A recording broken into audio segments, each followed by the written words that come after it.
Idea Bollaram దుండిగల్లు ఆ ప్రాంతంలో తెల్లవారుజామున ఆ పొల్యూషన్ రావడంతో ఎయిర్ పొల్యూషన్ ఎలా చేస్తుంటాడు, దాన్ని మీరు ఏ విధంగా ఐడెంటిఫై చేస్తారు?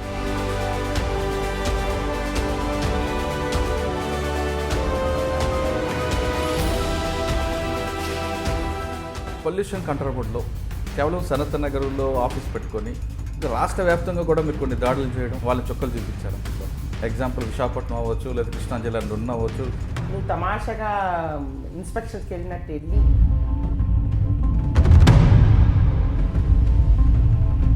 కంప్లీట్ సీజ్ చేస్తారు. Welcome to crime diaries. ఈ వారం మన guest retired dynamic IFS officer R Shobha గారు. Advisor to Telangana government forest అఫైర్స్గా ఉన్నారు. ఫారెస్ట్ డిపార్ట్మెంట్ చీఫ్గా రిటైర్ అయిన తర్వాత ఆమె సేవను గుర్తించిన తెలంగాణ ప్రభుత్వం అవుట్స్టాండింగ్గా పనిచేస్తున్నారు కాబట్టి ఆమెని రిటైర్మెంట్ తీసుకున్న, ఆమె కావాలని వెళ్ళిపోయినా ఆమెను వదులుకోకుండా ఫారెస్ట్ డిపార్ట్మెంట్కి అడ్వైజర్గా ఆమె పెట్టుకున్నారు. అంటే ప్రభుత్వం ఆమెను ఆ విధంగా కొనసాగించడం వెనుక ఆమె చేసిన పనితీరుని ప్రభుత్వం గుర్తించింది కాబట్టి అటువంటి ఆమెని ఈరోజు మన గెస్ట్. ఆమెను అడిగి ఫారెస్ట్ డిపార్ట్మెంట్లో జరుగుతున్న కార్యక్రమాలు ఏ విధంగా ఉంటాయి, భావితరాలకి అటవీ శాఖ ఏ విధంగా కాపాడుకోవాలి, తర్వాత ప్రకృతిని కాపాడుకోవడంలో భావితరాలు ఎలాంటి పాత్ర పోషించాలి అనే విషయాన్ని మేడం మరి తెలుసుకుందాం. మేడం నమస్తే అండి. నమస్కారం అండి. మీరు ఎక్కడ పనిచేసినా మీ మార్కు అని ఉండబట్టి కంప్లీట్గా మీ డెడికేట్గా మీరు చేసిన ఉద్యోగానికి న్యాయం చేయబట్టి మీకు అవుట్ స్టాండింగ్ అని పేరు రావడంతో గవర్నమెంట్ కూడా మీ సర్వీసుని కొనసాగించాలనే ఉద్దేశంతోనే మీకు ఫారెస్ట్ డిపార్ట్మెంట్ అడ్వైజర్గా పెట్టుకోవడం, మీ సలహాలు తీసుకొని ఇంకా ముందుకు వెళ్ళాలి. ఎందుకంటే పర్టికులర్గా తెలంగాణ ప్రభుత్వం అటవీ శాఖకి పచ్చదనానికి ఎక్కువగా ప్రయారిటీ ఇవ్వడం అనేది, హరితహారంగం మీద ఎక్కువగా ఫోకస్ చేయడం అనేది ఎక్కువగా వాళ్ళ ప్రయారిటీ కనిపిస్తుంది. కాబట్టి మీలాంటి సీనియర్ ఆఫీసర్ అడ్వైస్ కావాలని మీకు పెట్టుకోవడం అనేది చాలా గొప్ప విషయం. దానికి ముందుగా మీకు కృతజ్ఞతలు కూడా, నమస్కారం అంటే అభినందనలు కూడా. అది థ్యాంక్ యూ సో మచ్. అయితే మేడం, మీరు డిపార్ట్మెంట్ పనిచేయడం అన్నది స్టార్టింగ్ నుంచి ఇప్పటివరకు మీకు 33 సర్వీస్ అని పక్కన పెడితే ఇప్పుడు నెక్స్ట్ జనరేషన్కి చాలా ఛాలెంజ్ కనిపిస్తుంటాయి. అసలు ప్రకృతిని మనం ఏ విధంగా కాపాడుకోవాలి, మనకు ప్రకృతి ఎటువంటి సంపదను ఇచ్చింది, ఆ సంపదను కాపాడుకున్న ప్రతి పౌరుడి యొక్క పాత్ర ఏంటి, అంటే ఒక కేవలం ప్రభుత్వం మీదే నిందించకుండా మన రోల్, ప్రజల యొక్క రోల్ ఏంటి అనేది కనిపిస్తుంది. వీటన్నిటికన్నా ముందు ఒక 4 ఛాలెంజ్ కనిపిస్తున్నాయి. ఇంకొక కోతులు, అడవుల్లో ఉండాల్సిన కోతులు గ్రామాల్లోకి రావడం, గ్రామాల్లో వరి పంటనితో పాటు వీళ్ళు వేసుకున్న వరి పంటని ఎక్కువగా కాకుండా కమర్షియల్ పంటకు వేయాలని ప్రభుత్వ సూచనల మేరకు కొంతమంది రైతులు కొన్ని కమర్షియల్ పంటలు వేస్తుంటే ఆ పంటల మీద దాడి చేయడం, ఒక కోతి వచ్చిన తర్వాత మిగతా కోతులు రావడం, దాంతో అవన్నీ పంటలు నాశనం అవ్వడంతో చాలామంది రైతులు నష్టపోతున్నారు. అంటే ఒక పంటలే కాకుండా మనుషుల మీద కూడా దాడులు చేసే స్థాయికి వచ్చాయి. అంటే ఒక కోతులనే కాకుండా అడవుల్లో ఉండాల్సిన జంతువులన్నీ కూడా రావడం కారణం. దీన్ని ఏ విధంగా మనం కంట్రోల్ చేయాలి? నెంబర్ 1. నెంబర్ 2, వేప చెట్టు. దానికి మధ్యన బాగా తెగులు పట్టడం. ఆ తెగులు పట్టడం అనేది సైన్స్ పరంగా ఒక రంగంగా ఉంటే, కొంతమంది దీన్ని బూచిగా చూపించి ఏదో జరగబోతుందంటే మూఢనమ్మకాలు తీసుకురావడం వల్ల ప్రజల్లో ఒక అపనమ్మకం రావడం, ప్రజల్లో మూఢనమ్మకాలు తీసుకురావడం చేస్తున్నారు. దాన్ని మనం ఏ విధంగా ఆ ప్రాబ్లమ్ సాల్వ్ చేయాలి? నెంబర్ 3, కోనోకార్పస్ అనేది ఒక బీడ్. అది మనం ఎక్కువగా హరితహారంలో వేస్తున్నాం. అది యాక్చువల్గా మంచి పంటే, కానీ దానివల్ల ఇటు కోతులకు కానీ ఇటు మృగాలకు కానీ ఎవ్వరికి ఉపయోగం లేదు. అది ఎక్కడో దుబాయ్ లాంటి ప్రదేశాల్లో ఉంటే అక్కడ బాగానే ఉంటుంది, కానీ మనకి రాకపోవడం వల్ల, అంటే పచ్చదనం ఉంటే కాదు కదా, పచ్చదనం అనేది అడవిలో రకరకాల రాగి చెట్టు ఉండొచ్చు, నేరేడు చెట్టు, ఇలాంటివన్నీ ఉంటే బాగుంటాయి. ఇక్కడ ఫారెస్ట్ డిపార్ట్మెంట్కి మున్సిపాలిటీకి కోఆర్డినేషన్ లేకపోవడం వల్లే ఈ బ్రీడ్ అనేది ఎక్కువగా వస్తున్నది. దీన్ని ఏ విధంగా మనం షార్ట్అవుట్ చేయాలి? ఈ ఛాలెంజ్ని మీరు ప్రభుత్వానికి ఏ విధంగా తీసుకొచ్చి, ప్రభుత్వానికి ఇప్పుడు మీరు అడ్వైజర్ కాబట్టి పాలసీ మ్యాటర్లు మీరు ఏ విధంగా ఇంప్లిమెంట్ చేస్తారు?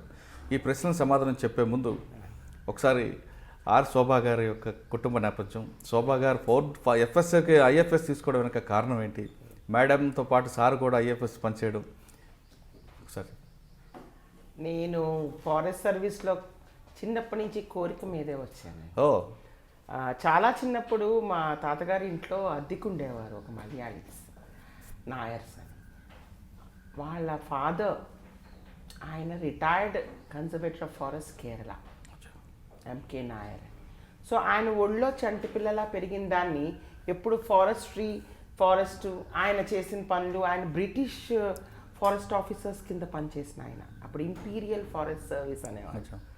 తర్వాత ఇండియన్ ఫారెస్ట్ సర్వీస్ అని తర్వాత అయింది, 1967లో అయింది ఇండియన్ ఫారెస్ట్ సర్వీస్. ఆ ఇంపీరియల్ ఫారెస్ట్ సర్వీస్ ఉన్నప్పుడు బ్రిటిష్ ఆఫీసర్స్ ఉండేవాళ్ళు.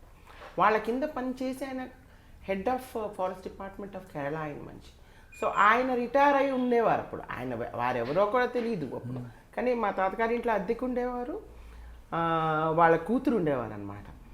ఆయన దగ్గర నేను చిన్నపిల్ల పెరిగి అన్ని ఆ కథలే తెలుసుకున్నాను. అడవి కథలు, అడవి అప్పుడు Kerala forest and teak forest and excellent plantations, rubber plantations గురించి, అప్పుడు ఆ రివర్స్ మీద వాళ్ళు చెక్కతో కట్టిన బ్రిడ్జెస్ గురించి, ఆ బ్రిడ్జ్ బొమ్మలు వేసి హౌ హీ ప్లాన్డ్ ఇట్ నాకు చెప్పేవారు చిన్నప్పుడు. సో టోటలీ అలాగా. దానికి తోడు ఐ మీన్ మా అమ్మగారు పెద్దలు చెప్తూ ఉంటారు, నేను ఎప్పుడు మామూలుగా చిన్నపిల్లల్లా ఆడుకున్న దాన్ని కాదంట, నేల మీద ఉండేదాన్ని కాదంట, ఎప్పుడు చెట్ల మీదే ఉండేదాన్ని. సో చిన్నప్పటి నుంచి జంగ్లీ అనేవారంట. Jungle I was all the time అలా. అండ్ మా తాతగారి ఇంట్లో కూడా కొండముచ్చులు వచ్చేవి, పొద్దునే వస్తాయి. సో వాటి కోసం కాచుకుని వాటి వెనకాల వెళ్ళేదాన్నంట. దెన్ నెమళ్ళు కూడా వచ్చేవి, కుందేళ్ళు మా తాతగారు పెంచేవారు. చిన్నప్పటి నుంచి అట్లా అలవాటు. అండ్ న్యాచురల్ సైన్సెస్కి, బయాలజీ, బాటనీకి చాలా చిన్నప్పటి నుంచి I had that passion for natural sciences. ఆ న్యాచురల్ సైన్సెస్ నుంచి నేను I took by option only. Intermediate అయితేనే బైపీసీ తీసుకుని, then degree BSc also botany, zoology, chemistry చేసి అప్పటి నుంచే బీఎస్సీ ఫస్ట్ ఇయర్ నుంచి క్లాసెస్ అయ్యి సిలబస్ అవుతూ ఉంటే, సిలబస్ అయిపోయింది ఇంకేం మాట్లాడుకుందాం లెక్చరర్స్ అంటూ ఉంటే నేను అప్పటికే తీసేదాన్ని. I used to take out the syllabus and question papers of IFS exams. BSc first ఇయర్లోనే ఆ క్వశ్చన్ పేపర్ వచ్చేది, మేడం మీరు ఈ చాప్టర్ అయిపోయింది అన్నారు, ఈ క్వశ్చన్కి ఆన్సర్ రాలేదు మీరు చెప్పిన దాంట్లో అని అడిగేదాన్ని. So my teachers use to gear up to my questions. వాళ్ళ క్వశ్చన్ ఆన్సర్స్ అన్నీ తీసుకునేవారు అనమాట. వాటి నుంచి నాకు సిలబస్ అంతా చెప్పేవారు. మేడం చిన్నప్పటి నుంచే మీరు కొండముచ్చుల కోసం యానిమల్స్ వెనకాల వెళ్ళేదండి, పిల్లవని, కుక్కలవని, ఆల్ ద టైమ్. అండ్ చెట్లు జాతులు ఎన్ని రకాలు ఉండేవి, ఎన్ని రకాల రోజెస్. నేను కాకినాడలో పెరిగినప్పుడు అక్కడ డాక్టర్ చాకో అని ఉండేవారు. Is no more now.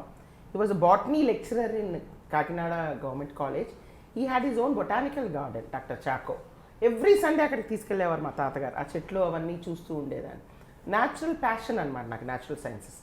So intermediate BiPC, then degree botany, zoology, chemistry చేసేది. ఆ డిగ్రీ టైంలోనే question papers of IFS exams తీసుకుని, because I was very sure I will do my post graduation సైమల్టేనియస్లీ I write my IFS exam. That was my frame from the beginning. ఆ questions చూసి syllabus అయిపోయింది అంటానే ఆ question cover అయిందా లేదా వాళ్ళు చెప్పింది టాపిక్ అని నేను అడిగి ప్రతి లెక్చరర్ దగ్గర అప్డేట్ తీసుకునేదాన్ని. ఆ క్వశ్చన్కి సంబంధించిన ఆన్సర్ వచ్చిందా లేదా, what more I should read అనేది వాళ్ళని అడిగి తెలుసుకుని I use to prepare like that from the beginning. Then MSc, naturally MSc I join biosciences in Krishnadevaraya university, where my father was working as mathematics professor. So MSc చేస్తున్నప్పుడు కూడా అంతే. So final year of MSc I wrote my IFS exam, I got my MSc result, I also got my IFS result. First time first షాట్లోనే నాకు వచ్చేసింది IFS. Okay, Dehradun దీంట్లో ఏం నేర్చుకున్నారండి? Dehradun training was really good. 2 years, అది 24 months, which includes 4 months in Mussoorie LBSNA Academy. There we meet the IAS and the IPS persons of 2-3 years this side, that side. Oh. And in the academy, 2 years we get trained. We meet 2 years our seniors in forest service and 2 years our juniors in forest service also. మొత్తం 5 years touch ఉంటుంది. Training was really good. అంటే చిన్నప్పటి నుంచి మనం ఎంత ఇది ఉన్నా physical fit, I'm an athlete also from the beginning. అక్కడ morning physical exercises, evening games ఉంటాయి, classes and all total different orientation. The orientation towards forest service, allied subjects, so many things. There was engineering in it, there was mensuration in it, there was silviculture, there was economics, so many related and wildlife, pathology, plant pathology undedi, animal pathology undedi, geology undedi, and every plant as it is. I was botanist, so that was easy. But the tough parts for us were the engineering, survey, then geology and the other things. But it was easy because we had a group of people. We are all science graduates basically. We had engineers, we had veterinary doctors, we were pure sciences people, and even medical doctors also. So all of us, it was sort of a team. అక్కడికి వెళ్ళి ట్రైనింగ్కి వెళ్ళాక నేను ఏదో గొప్పగా వచ్చి IFS వచ్చాము అనే ఆ ఫీలింగ్ ఉండేది కాదు. మేమందరం ఇంక చిన్నప్పుడు స్కూల్లో చేరిన బడికి వెళ్ళిన పిల్లల్లాగే ఉండేవాళ్ళం. It was a beautiful team with lot of camaraderie, friendship, ఒకళ్ళనొకళ్ళు ఆదుకునేవాళ్ళం. We use to share our joys and sorrows, and ఆ సబ్జెక్ట్స్ని మాస్టర్ చేయాలనే తపన ఉండేది. అప్పుడు ఆ రోజుల్లో it was the beginning of the GIS and all those tools. So we were first very initially initiated into it. Later during service మేము ఎవరికి వాళ్ళం ఇండిపెండెంట్గా డెవలప్ చేసుకున్నాం ద స్కిల్స్ ఆఫ్. బట్ ఆ టైంలో మీరు ఇండియా అంతా తిరుగుంటారు, ఇండియాలో డిఫరెంట్ ఏరియా ఫారెస్ట్ అంతా కూడా. మీకు బాగా నచ్చిన ఫారెస్ట్ ఎక్కడండి? హిమాలయాస్ అండి. అవునా? All the Himalayas from starting from west to east. Himalayas even now are my favorite area. I would love to go and trek even now. Even 2 years back I could go for a trek.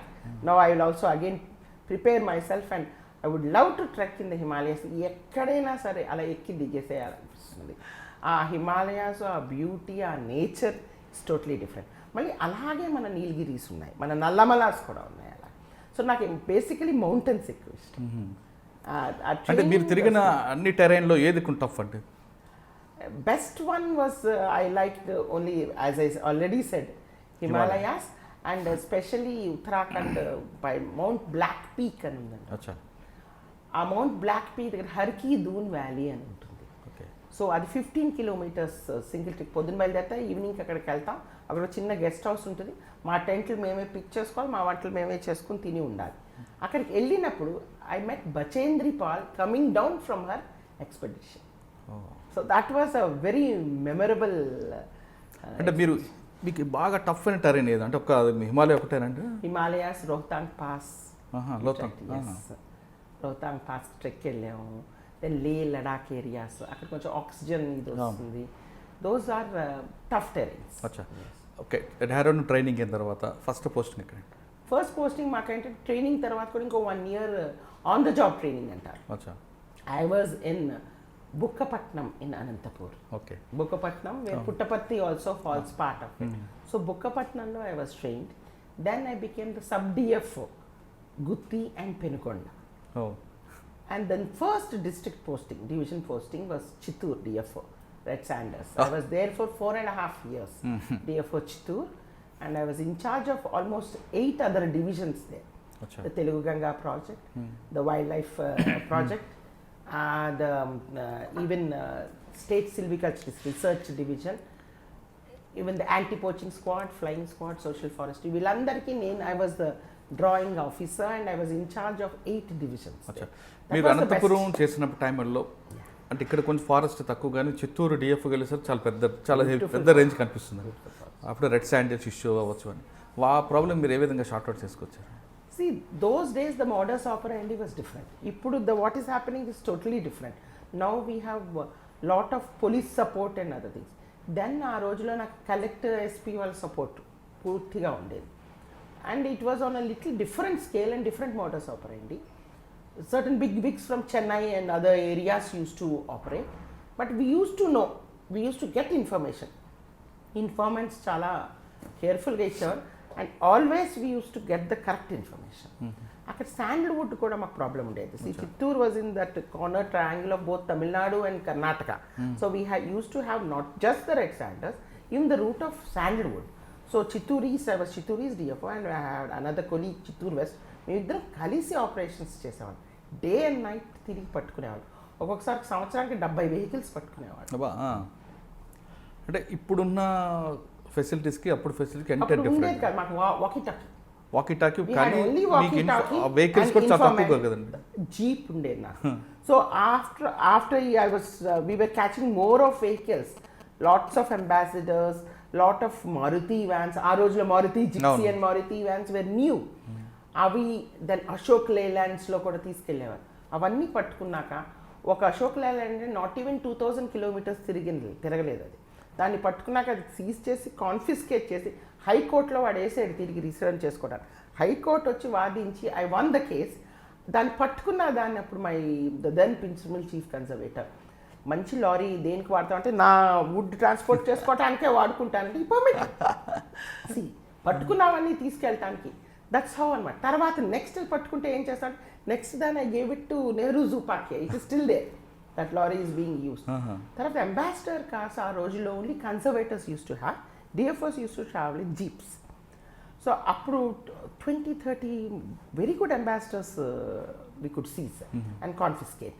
So దాన్ని అన్ని సరిగ్గా చేసి then I sent proposal to the chief saying, sir, why don't you use these vehicle and give it to senior officers? So then after seeing all the vehicles, he came down to Tirupati, Marat Sanders godowns in Bakrapet, Tirupati, ivanni chusi vehicles anni choose velli best vehicle you take first, the best ambassador, and the rest he allotted to others.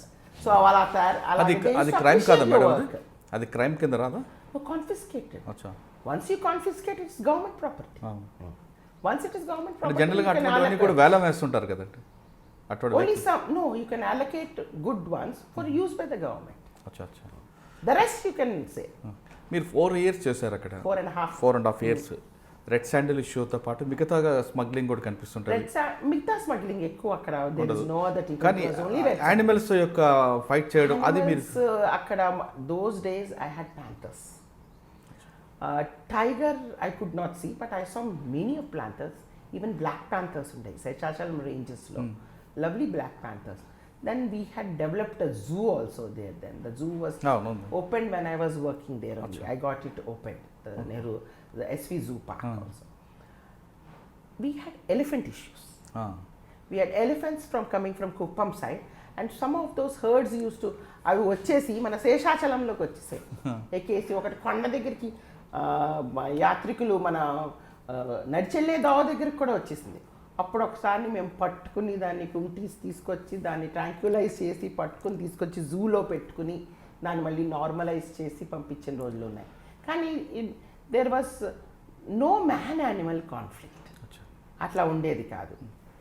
కానీ అడవులు మీరు అన్నట్టు కుప్పం ఏరియాకి మీకు ఏనుగుల యొక్క effect ఉంటుంది, చెరుకు కోసం వస్తుంటాయి. అడవుల్లో ఉండాల్సిన ఏనుగులు, అడవుల్లో ఉండాల్సిన జంతువులు ఇటు జనజీవనంలోకి రావడం వెనక ఒక ప్రధాన కారణం కనిపిస్తుంది. మీరు ఐడెంటిఫై చేశారా? బికాస్ వాటికి సరిపోయే తిండి దొరికేది కాదు అసలు. అండ్ న్యాచురలీ చెరుకు బ్రహ్మాండంగా అక్కడ అడవి పక్కనే గ్రో చేస్తుంటే రుచికరమైన భోజనం ఎదుర్కొంటా కనిపిస్తుంటే వచ్చేస్తాయి, అవి నాశనం కూడా చేసేవి. సో వాటి కోసం అప్పుడు ఆ రోజుల్లో లోపల inside forest lot of fruit plants and trees ఎలిఫెంట్స్కి సరిపోయేవి నాటడం జరిగింది. దెన్ కందకంగా తవ్వాం కూడా అప్పుడు కుప్పం అంతా. దెన్ ఎలక్ట్రిక్ ఫెన్సింగ్ కూడా చేసాం. అప్పుడు ఆగింది. కానీ I have seen them, they are such intelligent animals. మన కట్టిని ఇది వదిలేసి they are very intelligent animals. They will go in search. వాటికి ఫుడ్ కోసం అయితేనే నీటి కోసం ఎంత దూరం అన్నా వెళ్తాయి. అంటే ఇక్కడ ఇంకొక ప్రాబ్లం మనుషుల్ని ఇచ్చేసారు, పంట నష్టమైంది. అంటే అడవుల్లో ఉండాల్సినవి ఇటు ఎందుకు వస్తున్నాయంటే మీరు అన్నట్టు చెరుకు కనపడుతుంది కానీ ఎదుర్కొంటా మంచి టేస్టీ ఫుడ్, ఆ లోపల వాటికి సరిపోయేంతుంది. ఇక్కడ మనుషులు కూడా రిజర్వ్ ఫారెస్ట్లోకి వెళ్ళి చెరుకులు నాటడం కూడా ఒక మైనస్ అయినట్టు. దట్ ఏరియాకి ఎంక్రోచ్మెంట్ జరగలేదా? Right. Kuppam side there was no encroachment at all. వాళ్ళు మామూలుగా అంటే ఆనుకుని ఉన్నాయి ఫర్టైల్ ల్యాండ్స్. సో ఫర్టైల్ ల్యాండ్లో అక్కడ బాగా చెరుకు బాగా పెరుగుతుంది, అవి న్యాచురల్లీ వచ్చేసేవి. అది అప్పటి నుంచో జరుగుతున్నది. పైగా దీస్ ఆర్ నాట్ ఓన్లీ మన కుప్పం ఏరియావే కావు, తమిళనాడు కర్ణాటక నుంచి కూడా హర్డ్స్ వస్తాయి. ఇక్కడ నుంచి అటు వెళ్తాయి, అక్కడి నుంచి ఇటు వస్తాయి చెరుకు రుచి కోసం. ఇవి మేపాడు బీచ్ నెల్లూరు వరకు కూడా వెళ్ళిపోతాయి ఒక్కొక్కసారి. ఒకసారి అంతవరకు వెళ్తే వెనక్కి పట్టుకొచ్చుకున్నాం. దాని యాటిట్యూడ్ ఏ విధంగా ఉంటుందండి అసలు? అండి they are like us sir, they are social animals, they move in herds. And వాటికి చాలా ప్రొటెక్టెడ్ బిహేవియర్ ఉంటుంది. ఆ male elephant it protects everybody, చిన్న పిల్ల నుంచి పెద్ద వరకు. They are very strict as per their group behaviour. ఒక్కటి స్టే అయినా మళ్ళీ అన్నీ వచ్చి గొడవ చేసి పట్టుకెళ్తాయి. They are very united that way and I admire that. అంటే 4.5 years బాగా ఎంజాయ్ చేశారు.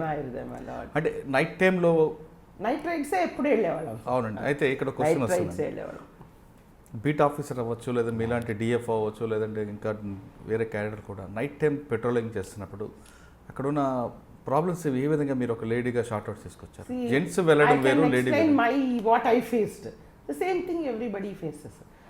అప్పుడప్పుడు ఏంటంటే ఒక్కతే ఓన్లీ లేడీ, మిగతా అంతా జెంట్స్ ఉన్నప్పుడు సమ్ టైమ్స్ కొంచెం ఇబ్బంది అయ్యేది. Like if you want to go for washroom అనేది, సో వాళ్ళు ఒరే బాబు మీరు అందరూ ఇక్కడే ఉండండి, నేను ఇక్కడే వెళ్ళొస్తాను, క్యాకేస్తే మీరు రాండి అనేది అన్నారు. So that sort of understanding ఉండేది. బట్ నేను I have seen as I grew up the ladder, ఇప్పుడు బీట్ ఆఫీసర్స్ అవని, సెక్షన్ ఆఫీసర్స్, రేంజ్ ఆఫీసర్స్ కూడా చాలా టఫ్గా పనిచేస్తారు మా వాళ్ళు. ఎందుకంటే తెలిసి ఉద్యోగంలో చేరుతారు. ఉద్యోగంలో చేరిన తర్వాత అమ్మో ఇలా ఉంది అని అంటే మా దగ్గర ఎవరికి దగ్గర ఎక్స్ప్రెస్ చేసుకుంటే, మేడం మా అత్తగారు ఒప్పుకోరు, మా ఇంట్లో వాళ్ళు ఒప్పుకోరు, మై హస్బెండ్ వోంట్ అగ్రీ, ఇలాంటివన్నీ అంటుంటే, నీకు తెలిసి ఉద్యోగంలో చేరావా ఫస్ట్ క్వశ్చన్ అడుగుతాం అన్నమాట. వాట్ ఆర్ యువర్ డ్యూటీస్ తెలుసు అడిగాడు. పోనీ చేరేకి తెలుసుకున్నావు అంటే తెలుసుకున్నాను. మరి ఇప్పుడు నువ్వు చేయగలుగుతావా, చేయలేవా, లేదు వాళ్ళు వద్దన్నారు వీళ్ళు వద్దన్నారు అంటే డెస్క్ జాబ్ ఇవ్వమంటే మాత్రం కాదు. You are taken only to field job. నువ్వు ఫీల్డ్ జాబ్ చేయాలని నిర్ణయించుకుంటేనే కంటిన్యూ అవ్వు, లేకపోతే you better go for any other option while you are young. నేనైతే ఇలాగే చెప్తాను, if anybody gets in to a job you have to do give 100% to that job, లేకపోతే you change your job if you are not able to. అంటే ఆ టైంలో they use to understand.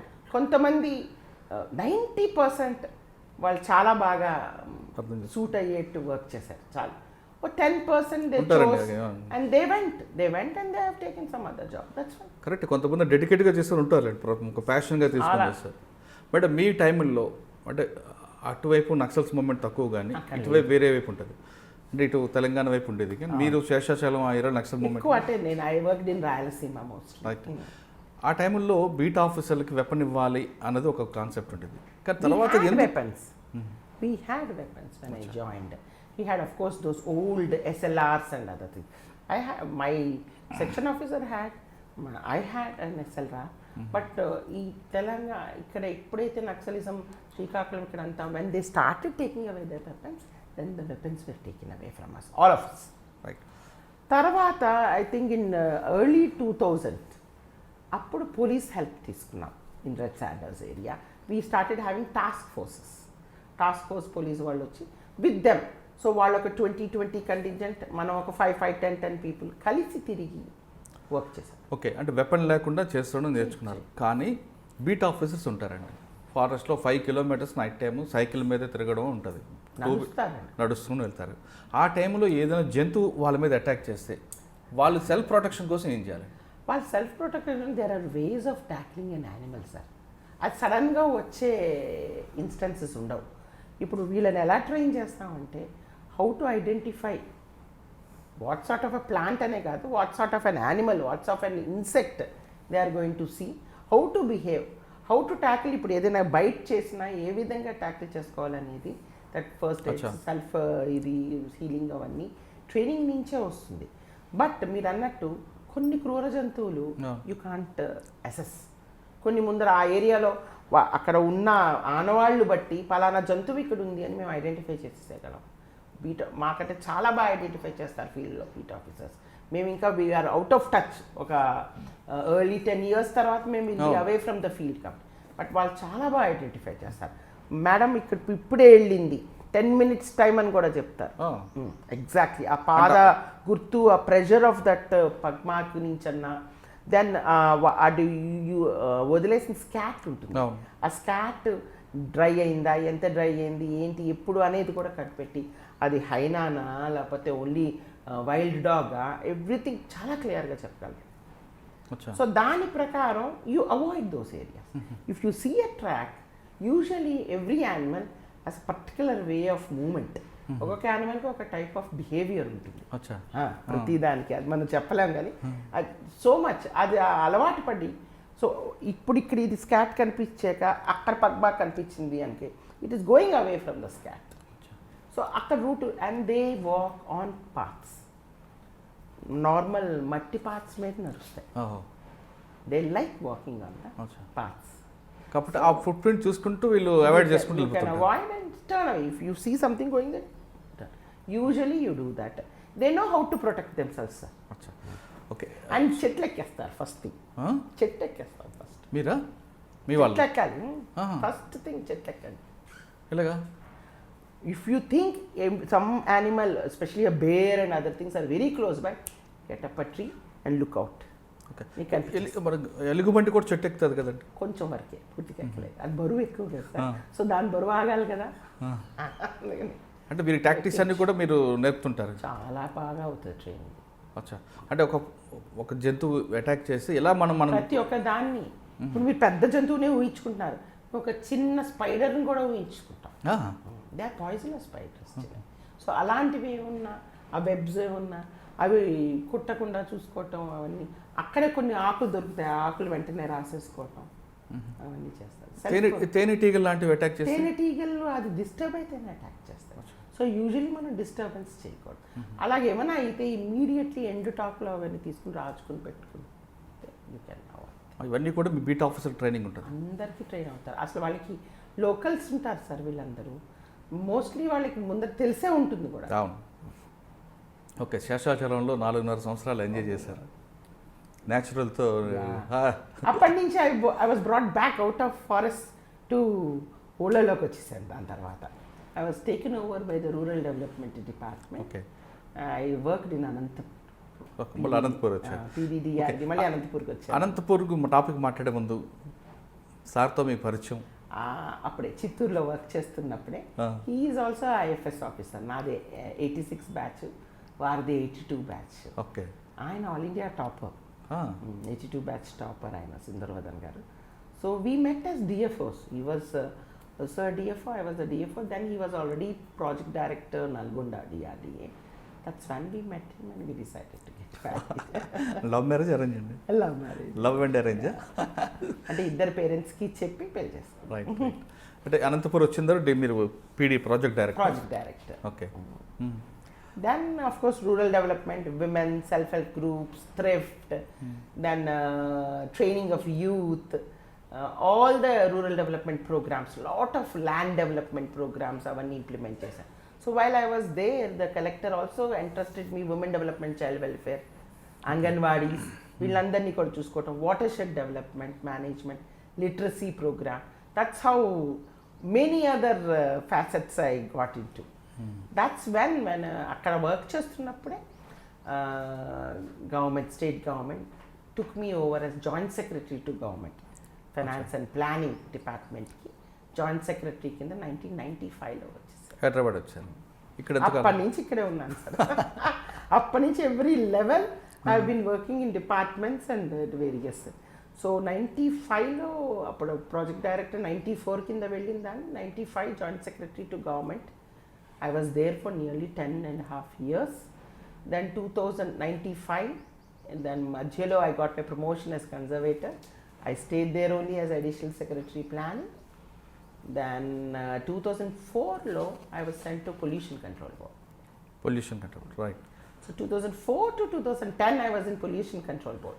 Okay. That was a wonderful, very challenging, చాలా మీకు మీ work highly కనిపిస్తుంది. satisfied job. అంటే కానీ ఇక్కడ మీకు ఛాలెంజ్ ఎక్కువ ఉంటాయి. Challenge and going after polluting industries, checking up air pollution, water pollution, solid waste management, biomedical waste, and those were the days of the starting of e-waste management. So if annitiki and with my background of forests and environment, it was wonderful. Environmental Protection Acts, laws, rules, guidelines implement cheyam, environmental clearances issue cheyam, and for the industries consent for establishment, consent for operation ivanni cheyam. I was moving all over the state, combined state. It was a very challenging, very tough thing. I had to go to Supreme Court to win a case against pharmaceutical industries and I won my case. Right, ఇప్పుడు అక్కడికి వస్తున్నాను. మీరు PCP డైరెక్టర్గా ఉన్న టైంలో Sanath Nagar office, okay, idea Bollaram ఆ ప్రాంతంలో కొన్ని కంపెనీలు ఎర్లీ మార్నింగ్ వదిలిపెట్టడం, నెక్స్ట్ నైట్ టైంలో జిన్నారం, నర్సాపూర్ ఫారెస్ట్లో తీసుకెళ్ళి డంప్ చేయడం. That's when I got them. మీరు వాళ్ళని ఏ విధంగా ఐడెంటిఫై చేశారు? వాళ్ళని చుక్కలు చూపించారట కదా అప్పుడు? చాలా చుక్కలు చూపించాను వాళ్ళకి. But they came round. They 1 year ఆడించారు. 1 year తర్వాత సెట్ నో. సో మీకు ట్రాన్స్ఫర్ చేద్దామని చూసారు కదండి వాళ్ళు. చాలా అయినా గవర్నమెంట్ చూసి ఆ రోజుల్లో there is steering committee, SCMC steering committee, monitoring committee of Supreme Court ఉండే. that gave strictures to the chief secretary of the state. Chief సెక్రటరీకి strictures ఇచ్చారన్నమాట, seeing that there is lot of pollution happening in your areas. So that time the chief secretary Kanda Mohan garu, and he said, no, if I cannot afford to shift Sobha will only tackle these people. And I continued there 6 years. They gave me every 2 years extension, 3 times, 6 years చేశారు. మీరు pollution control బోర్డులో ఒక task force కూడా ఏర్పాటు చేశారు, special task force. అంటే night time తిప్పేదాన్ని, night time కూడా వాళ్ళని పంపించారు కదా మేడం. పంపించిన టైం గర్ల్స్ని కూడా పంపించారు. అయితే ఒక ఇష్యూ వచ్చిందండి, మీరు వాళ్ళు పంపారు, వాళ్ళకి పట్టుకున్నారు, కానీ అక్కడ ఏమైనా వాళ్ళకి అటాక్ జరిగితే వాళ్ళకి సెల్ఫ్ ప్రొటెక్షన్ లేకుండా అయిపోయింది. లక్కీగా పొల్యూషన్ కంట్రోల్ బోర్డులో అలాంటి అటాక్స్ జరగవు సార్. అంటే లారీ వాడు అటాక్ చేసి అట్లాంటివి ఏవీ జరగలేదు పొల్యూషన్ కంట్రోల్ బోర్డులో కాదు. కానీ ఫారెస్ట్ ఏరియాస్లో ఎంక్రోచ్మెంట్స్లో జనం 400 మంది 500 అవును. పొల్యూషన్ కంట్రోల్ బోర్డ్ టైంలో what I did was I took a constable, ఒక సెక్షన్ని కూడా వాళ్ళకి కూడా పంపించేదాన్ని. సెకండ్ జీప్లో క్యామోఫ్లైజ్ చేసి, అంటే పోలీస్ జీప్ అని తెలియకుండా. సో కూడా ఎప్పుడు ఆపరేషన్ చెప్పండి. నాకు బాగా గుర్తున్నది ఏంటంటే, కొన్నాళ్ళు మాకు అక్కడేమో నల్లవాగు పటాన్చేరు విపరీతంగా, మేము ఎప్పుడు అనాలిసిస్ చేసినా విపరీతంగా సో మచ్ ఆఫ్ పొల్యూటెంట్స్ ఉండేవి. అసలు వాటర్ ఎంత బ్యాడ్గా ఉండేది, సిఓడి హారబుల్ లెవెల్స్లో ఉండేది. ఇంకా ఏమి జీవాలు ఉండేది కాదనమాట. There is no life. Even చెట్లు అవన్నీ కూడా మాడిపోతుండేవి. ఎవరు వదులుతున్నారే అని పట్టుకోవటానికి డే అండ్ నైట్ కాపలా కాసి ఎవడు పంపిస్తున్నా, ఒకవేళ లారీ డంప్కి వచ్చినా వాడు ఎవరిదో చెప్పేవాడు కాదు. So then how to check which quantity is coming అని. సో ఎన్ని రకాల ట్రై చేసి I could find out a way. I started checking daily production.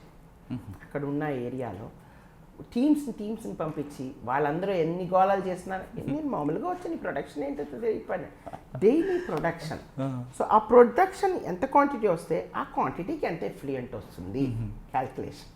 Effluent ఎక్కడ, that is how I started tracking. అది ఒకటి.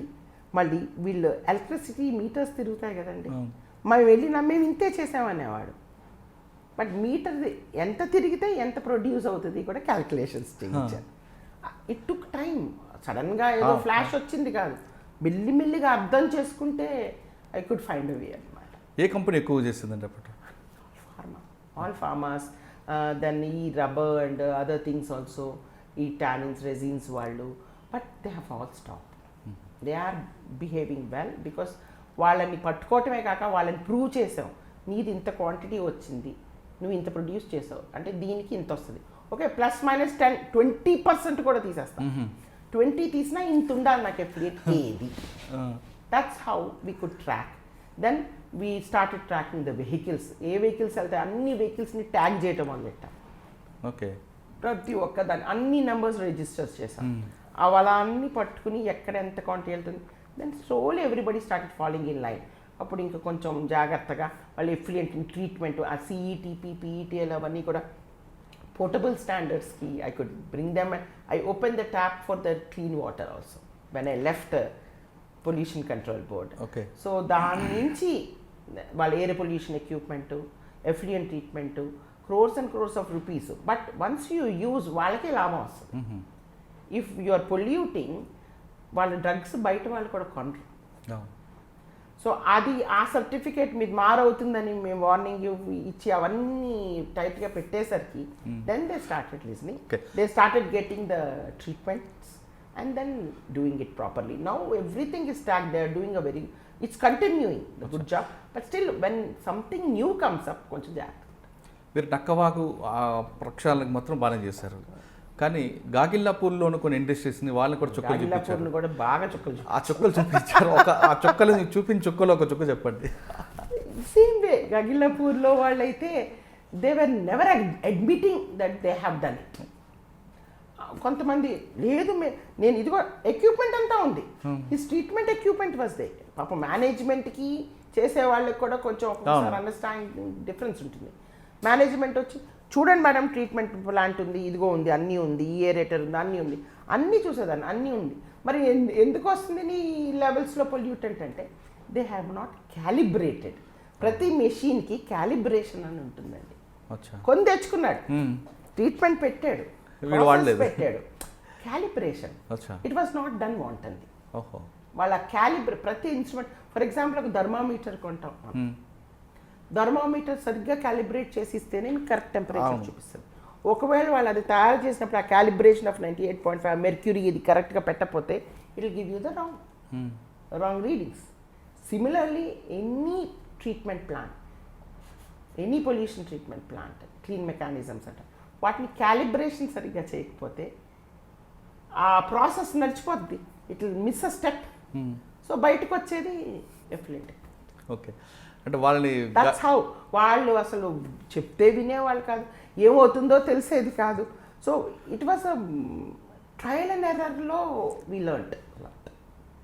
ఓకే. గాకిల్లా పొర్రు వాళ్ళకి అలా చుక్కలు చూపించారు. మీకు ఇవన్నీ ఎలా తెలుసండి? జీడిమెట్లో కొన్ని కంపెనీలకి తెల్లవారుజామున వాళ్ళు వ్యాక్యూమ్ క్లోజర్ పెట్టేవారు. ఆ కంపెనీని ఎలా మీరు టైట్ చేస్తారండి? ఒక్క కంపెనీ భలే, అది that was a bit difficult. నాకు తెలిసేది కాదు. బట్ సడన్గా వస్తుంది ఆ వాటర్ ఇదిలోనూ అన్నిట్లో వస్తుంది అని తెలిసేది. ఎన్ని రోజులు రాత్రులు వెళ్ళి చూసినా మాకు తెలిసేది కాదు.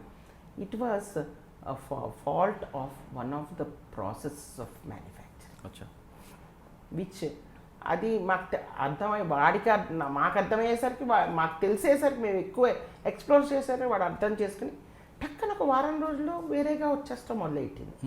ఏంటి అంటే, మేడం అప్పుడేం చేస్తున్నాం ఇప్పుడే చేస్తున్నాం అన్నాడు. నిజం చెప్పలేదు నాకు.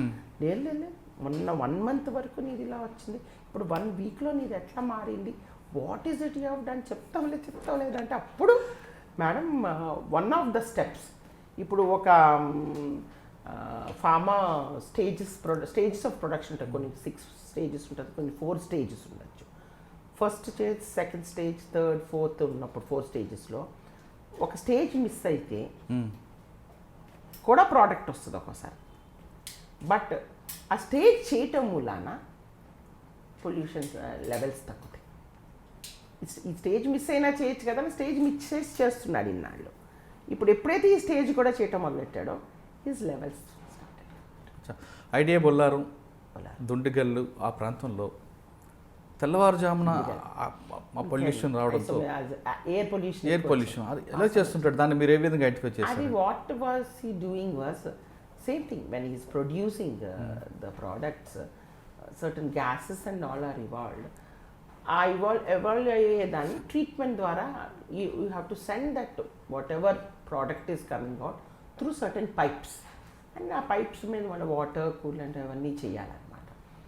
వీడు ఎలక్ట్రిసిటీ సేవ్ చేయడానికి వాటర్ కూలెంట్ అవన్నీ రన్ అవ్వాలంటే you have to switch on. He was sending the air gases through the pipes. ఆ కూలెంట్స్ని ఆఫ్ చేసాడు. Electricity pump running, save electricity saving.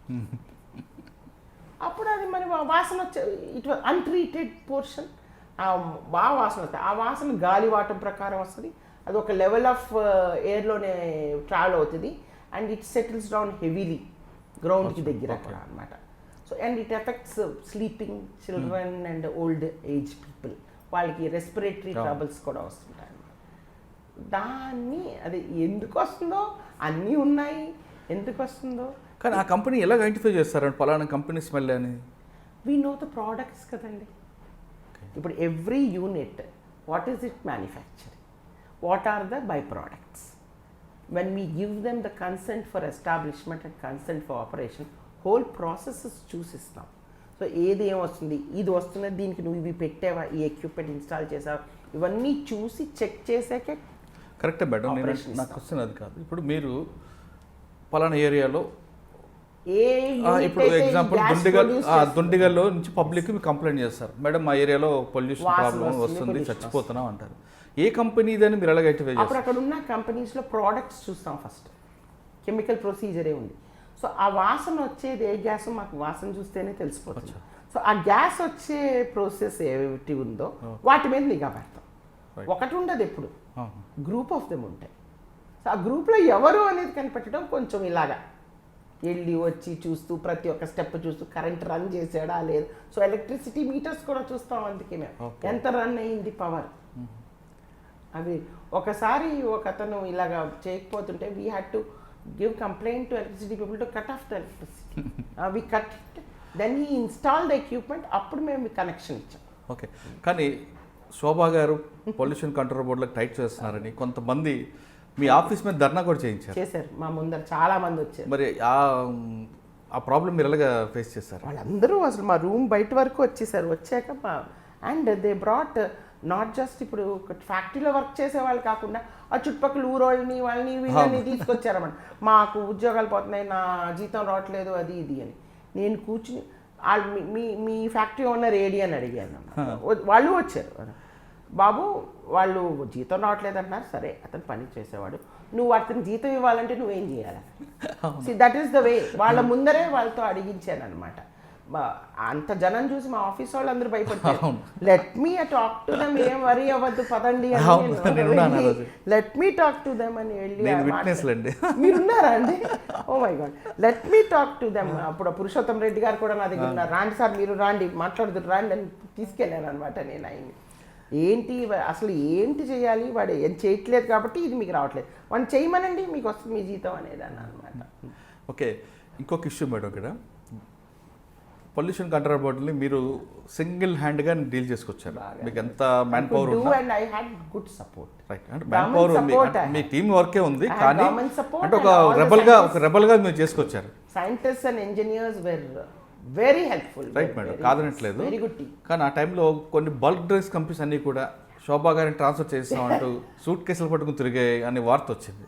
అది నాకు తెలియదు సార్, నేను మీలాగే వార్త విన్నాను అంతే కానీ, but they could not success. అప్పుడు మీరు నాకు తెలిసింది అంటే ఒకళ్ళిద్దరు మై ఓన్ ఇంజనీర్స్ అంటే, మేడం ఇలా అనుకుంటున్నారు, మేడం అలా అంటున్నారు, పోనీలేరా వెళ్ళి వాళ్ళ ప్రయత్నం వాళ్ళు చేసుకుని మన పని మనం చేసుకుందాం. Let us continue to do our work, let them do what they want to do, let's see what happens, what is in store for the world, let's see.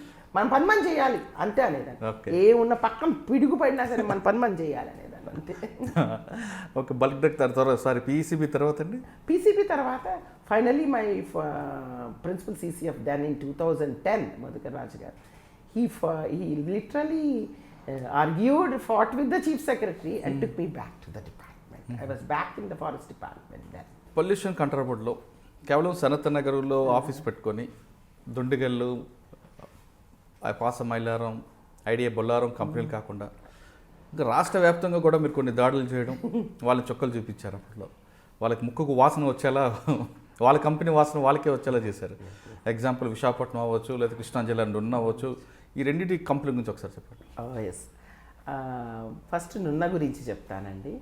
అది చీఫ్ సెక్రటరీ హిమ్సెల్ఫ్ హరినారాయణ గారు, he got a complaint from some villagers around saying that ఆ పక్కన వాగులా ఉంది నున్నలో, factories పక్కన factories distillery ఉంది పక్కన, దాంట్లోంచి ఎలా వస్తుందో తెలియదు కానీ మాకు వస్తున్న నీళ్ళు ద్వారా వాటి తాగటం మూలాన మాకు స్కిన్ డిజీజెస్ అవి వస్తున్నాయి.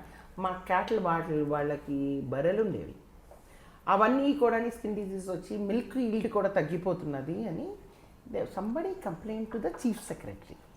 So he called me, Shobha, I will not tell any engineer or any PCB fellow, నువ్వు తమాషగా ఇన్స్పెక్షన్స్కి వెళ్ళినట్టు వెళ్ళి నువ్వు ఏంటో అక్కడ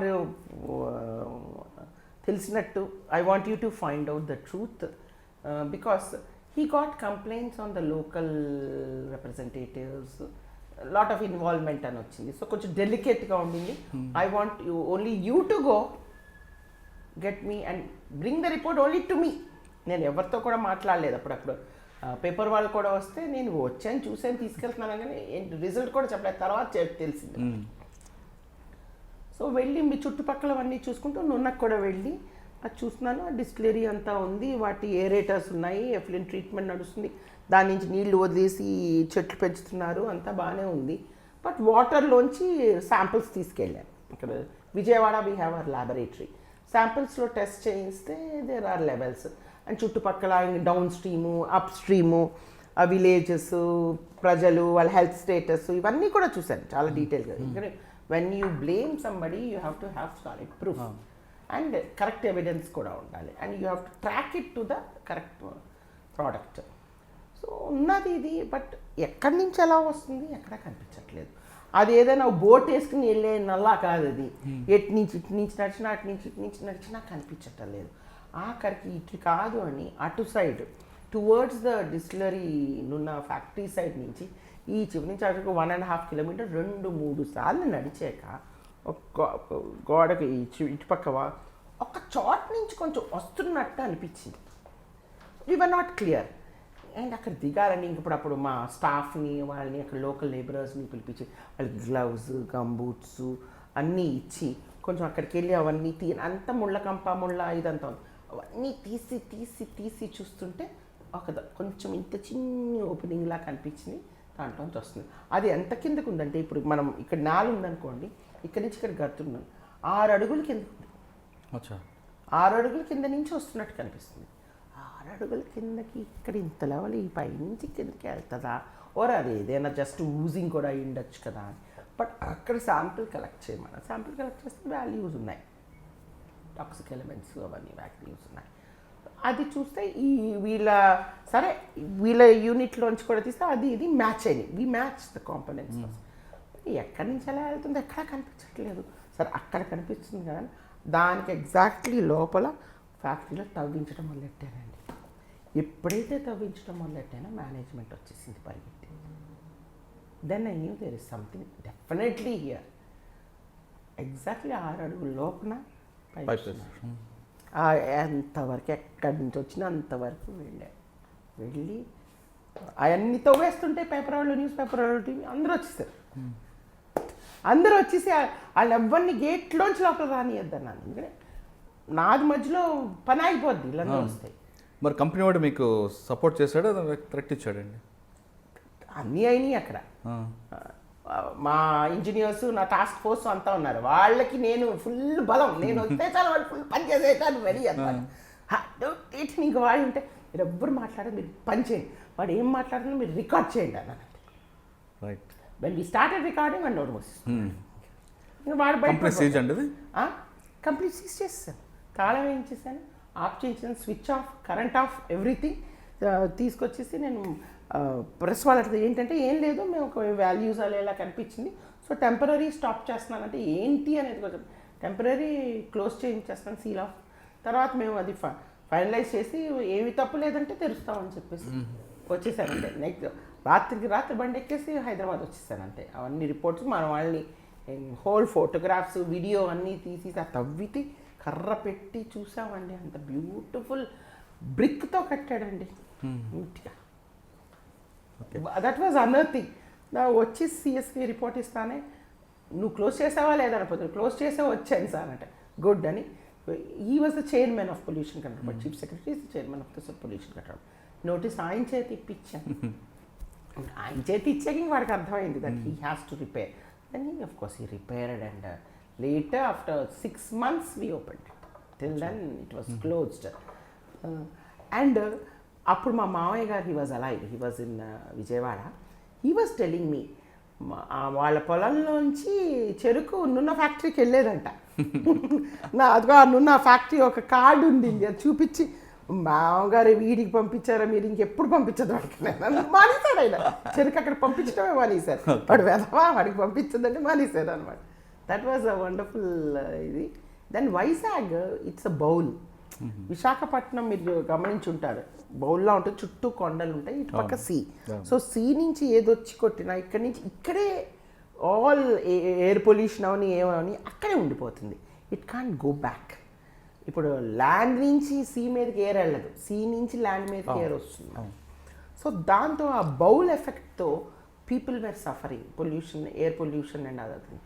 ఈ హిందుస్థాన్ జింక్ లిమిటెడ్, ఐడిపిఎల్, ఇవన్నీ ఐపీసీఎల్ అవన్నీ ఉన్నాయి కదండి.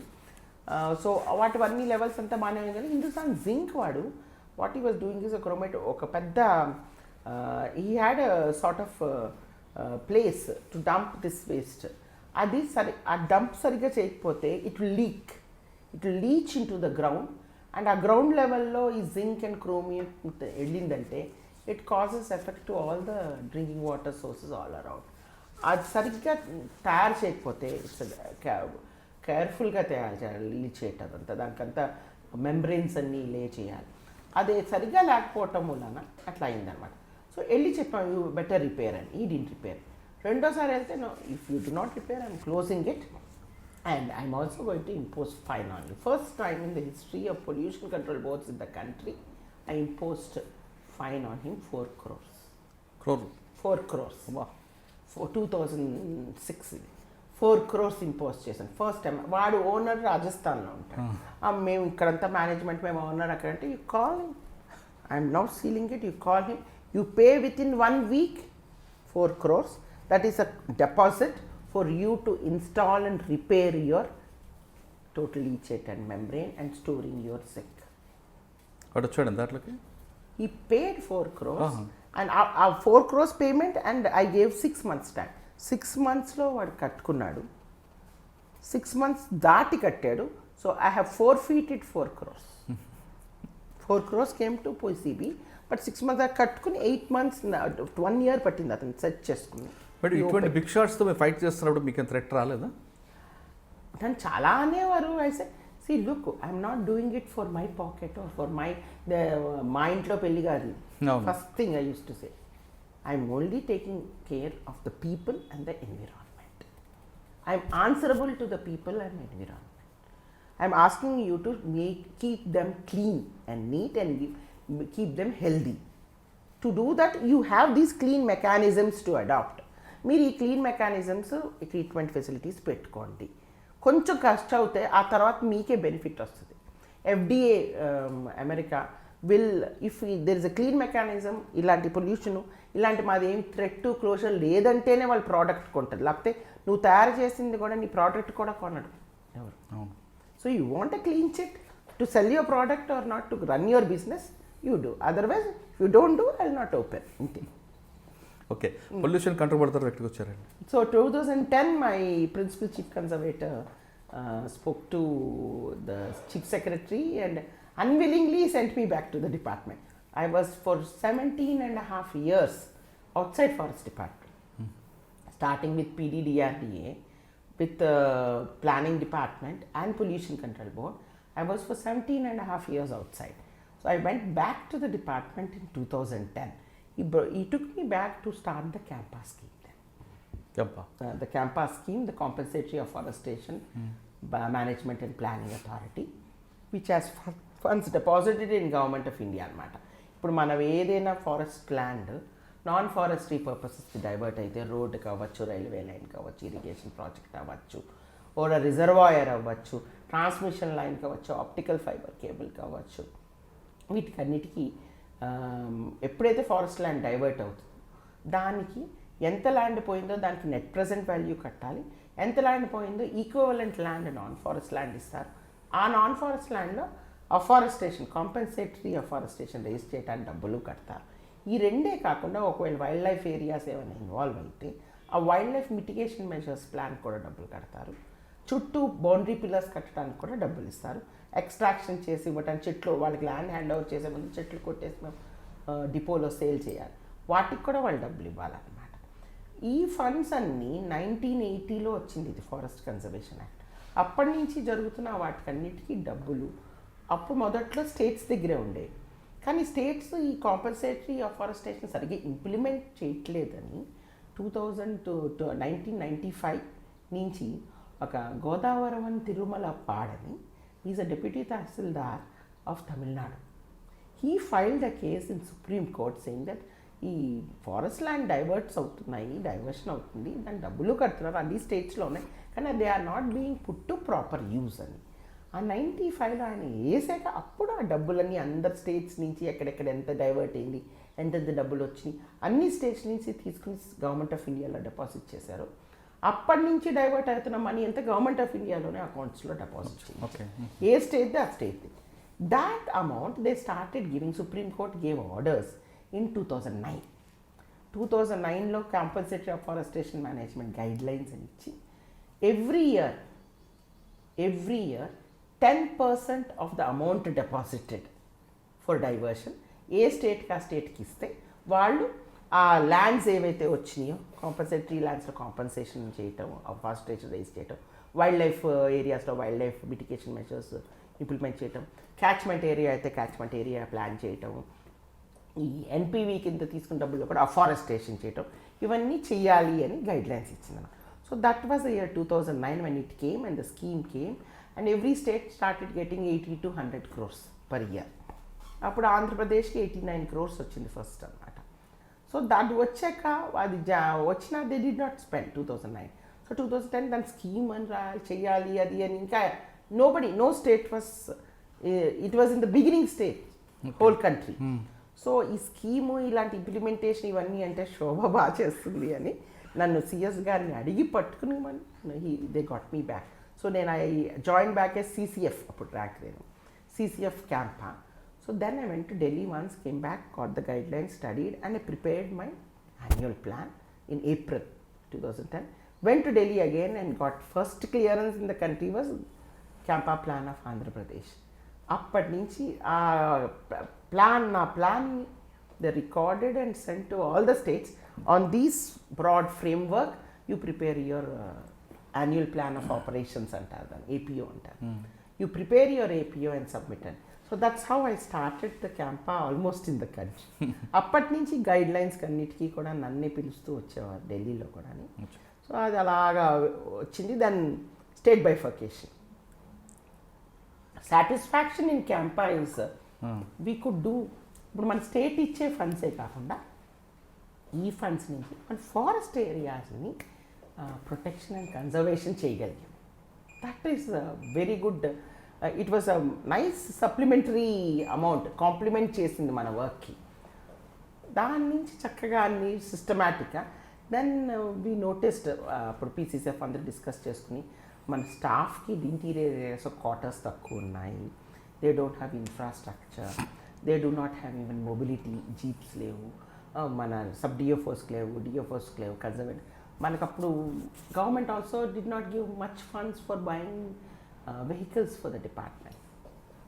ఫస్ట్ టైం ప్లాన్లోనే 250 వెహికల్స్ కొన్నాం, పెట్టాను. వెళ్ళి అక్కడైతే ఎందుకు నీకు ఇన్ని 25 ఇస్తామంటే, అప్పుడు నేను I was prepared for this. వాళ్ళు తగ్గించేస్తారు, నేను 250 అలా తెచ్చుకోవాలని నేను ఫుల్ ప్రిపేర్ అయ్యి వెళ్ళాను అన్నమాట. So I took out when was the last motorcycle or last vehicle bought in the department and why government is also not able to give us. So అవన్నీ తీసుకుని వెళ్ళి this is my action plan. ఇవన్నీ ఈ ఇంటీరియర్స్లో నేను implement చేస్తున్నాను. అక్కడికి వెళ్ళి చేయాలంటే నా రేంజ్ ఆఫీసర్కి మోటార్ సైకిల్లో వెళ్తే కాదు, జీప్లో వెళ్తే అందరినీ వేసుకుని వెళ్తాడు. మా రేంజ్ ఆఫీసర్కి జీప్ కావాలి, మా బీట్ ఆఫీసర్స్కి, సెక్షన్ ఆఫీసర్స్కి 2 వీలర్స్ కావాలి. 2 వీలర్స్ కూడా తెచ్చుకున్నాను తర్వాత. దెన్ మా సబ్ డిఎఫ్ఓ కూడా జీప్స్ కావాలి. మా డిఎఫ్ఓస్కి అప్పుడు ఆ రోజుల్లో బొలేరో ఇవ్వండి, మా వాళ్ళు కూడా తిరిగి. ఇప్పుడు మనం ఆఫీస్లోనే కూర్చుంటే డిఎఫ్ఓ కాదు కదా, వీళ్ళు చేస్తున్న పనిని సూపర్వైజ్ చేయాలి. మరి లేకపోతే మీరు డబ్బులు ఇంత ఇస్తున్నారు, మేము చేసేస్తున్నాము, వాళ్ళకి ఇచ్చేసాం, వాళ్ళు చేస్తున్నారు అంటే కాదు కదా. We have to monitor, we have to evaluate what is happening. మనం చేసే స్కీము, మన పద్ధతి, నాటే పద్ధతి, టెక్నిక్ కరెక్ట్ ఉందా లేదా, do we have to change, ఇవన్నీ చూడాలి. దెన్ వీటికన్నిటికీ కలిపి ప్రొటెక్షన్ ఆఫ్ ఫారెస్ట్, కన్జర్వేషన్, ఎక్కువ తిరగాలి. ద మోర్ విజిబుల్, మన మనుషులు ఎంత ఫ్రీక్వెంట్గా వెళ్తే అంత తగ్గిపోతుంది crimes in the forest. So అవన్నీ చేయాలి అంటే I need mobility. So one time కింద ఇవ్వండి, ఎవ్రీ ఇయర్ అడగటం లేదు. This is the beginning of the project and every year you are going to give me 100, slowly 100 అవ్వచ్చు, 200 అవ్వచ్చు. Right now we have 600 crores CAMPA going on. అంటే CAMPA funds మీ vehicles కొన్నాను అప్పుడు ఫస్ట్ టైం 250 వెహికల్స్. తర్వాత ఎక్కడికి వచ్చారు but CAMPA తర్వాత? క్యాంపాలోనే I was continuing and even when Telangana was formed I was in CAMPA. Along with CAMPA నాకు forest conservation act and clearances కూడా నాకు after Telangana state was formed the other subject was also given. So I was taking care of Forest Conservation Act, diversion proposals, as well as implementing the campus scheme. Adi from 2014 I was doing it. 2016-17 varaku I was doing both CAMPA as well as Forest Conservation Act. Then I became the additional PCCF in 2011 itself. Then tarvata other inka work load perige koddi Sobha is required most for, now she has set, the APO is set, the framework is set, everybody has to just follow it, there is nothing new in it. You only have to follow the set procedures, conduct those meetings, conduct the review, monitoring, audit కూడా ఉండేది దానికి. అన్ని audit అవన్నీ every year annual reports కూడా నేను print చేయించేదాన్ని. Every year రిపోర్ట్లు ఇచ్చేదాన్ని. Audit అయ్యేది, ఏజీ ఆడిట్ అయ్యేది, ఇంటర్నల్ ఆడిట్ అయ్యేది. చాలా సిస్టమేటిక్గా పెట్టి గవర్నమెంట్ ఆఫ్ ఇండియా కూడా ఇక్కడి నుంచి థర్డ్ పార్టీ ఎవాల్యుయేషన్ చేయించాను. Then 2-way system of cash book entry చేయించాను అనమాట, డ్యూయల్ ఎంట్రీ అదంతా. ఇవి నేను చేసింది తీసుకెళ్ళి government of India guidelines ఇచ్చింది తర్వాత. Then they said, no, Conservation Act, Telangana has to develop more. So we'll use her more totally for Conservation Act, because I was already known in Government of India in the ministry, in environment wing as well as forestry wing. They wanted to use me more that side. So Campa, వేరే officer ఇంకొక additional pieces ఇచ్చి I was totally Forest Conservation Act FCA nodal officer and PCCF rank కూడా. Okay. So while doing that, I could get in record time clearances, because I studied the things more. ఎవరైనా proposals ఇచ్చేటప్పుడు చాలా కేర్ఫుల్గా కరెక్ట్గా submit చేయాలి. And ఏమేం documents ఉన్నాయి, justification అనేది కరెక్ట్గా ఉండాలి. ఎందుకు కావాలి ఆ ల్యాండ్ అనేది, ఆ ల్యాండ్ కాక వేరే ల్యాండ్ తీసుకోవచ్చా, తగ్గించచ్చా ఫారెస్ట్ ల్యాండ్ డైవర్షన్, ఇవన్నీ నేను ముందరే అక్కడ మామూలుగా జరిగేది ఏంటంటే ఎవరైనా ప్రపోజల్ ఇస్తే దాన్ని అలాగే చూసి రాసి పంపించేస్తారు, ఏ రాష్ట్రం అయినా. అక్కడ వాళ్ళు ఇంకా 100 ప్రశ్నలు వేస్తారు. అవన్నీ నేను చూసి ముందర నేను చేసేసేదాన్ని ఆ ఫిల్టరింగ్ అంతా. నా లెవెల్లోనే వాళ్ళని నేను సాటిస్ఫై అయితే ఆ proposal it will be cleared by government of India, అలాగ వచ్చేసింది అనమాట. సో ఫస్ట్ నేను correctness of the proposal, correctness of documentation, correct justification, perfect scheme రాయటము, కాంపన్సేటరీ ల్యాండ్స్ తీసుకోవటము, అవన్నీ పెట్టి పంపిస్తే కాళేశ్వరం ప్రాజెక్ట్ 40 daysలో స్టేజ్ 1, స్టేజ్ 2 2 క్లియరెన్సెస్ తీసుకొచ్చాను. So that was the record in the country. Highest area, largest area diverted and least time taken for clearance. దాని నుంచి ఇంకా మన NH ప్రాజెక్ట్, సీతారామ, అన్నీ ఎవ్రీథింగ్, మన Palamuru, not only irrigation projects, NH project, national highway projects, Panchayati Raj, PMGSY roads, left wing extremist ఏరియాస్లో proposals, ఇవన్నీ కూడా పర్ఫెక్ట్గా చేసుకుంటూ వచ్చాను. That's when I think CM has noticed. By that time he gave me state award. That was the state award for excellence. Then I was by the PCCF promotion వచ్చేసింది అప్పటికి. So then in 2019 I was made the head of forest affairs. Okay, ఇక్కడికి వచ్చేసరికి మీరు first Anantapuram వచ్చే టైంకి ఇప్పటికి చాలా difference వచ్చిందండి. చాలా వచ్చి ఉంటాయి. నెక్స్ట్ కొన్ని ఛాలెంజెస్ వచ్చాయి. దాన్ని ఏ విధంగా ఫేస్ చేసుకుంటూ ఇక్కడ గవర్నమెంట్, తెలంగాణ గవర్నమెంట్ ఎక్కువగా ఫారెస్ట్ మీద ఎక్కువ ఫోకస్ చేయడం, హరితహారం లాంటి కార్యక్రమం చేయడం, అంటే భావితరానికి అడవులు కావాలి, దానివల్ల ఈ ప్రకృతి వల్ల ఎలాంటి బెనిఫిట్స్ ఉంటాయని మీద ఎక్కువగా ఫోకస్ చేశారు. అంటే CM గారి యొక్క ఉద్దేశాలకి అనుగుణంగా మీరు కరెక్ట్ ముందే ఎలా కనిపెట్టుకుంటూ వెళ్ళారండి? అంటే ఇప్పుడు మీకు ఇంత క్యాంపా గురించి చెప్పాను కదా. సో అడవులు పునరుజ్జీవించడం అనేది మెయిన్ పాయింట్.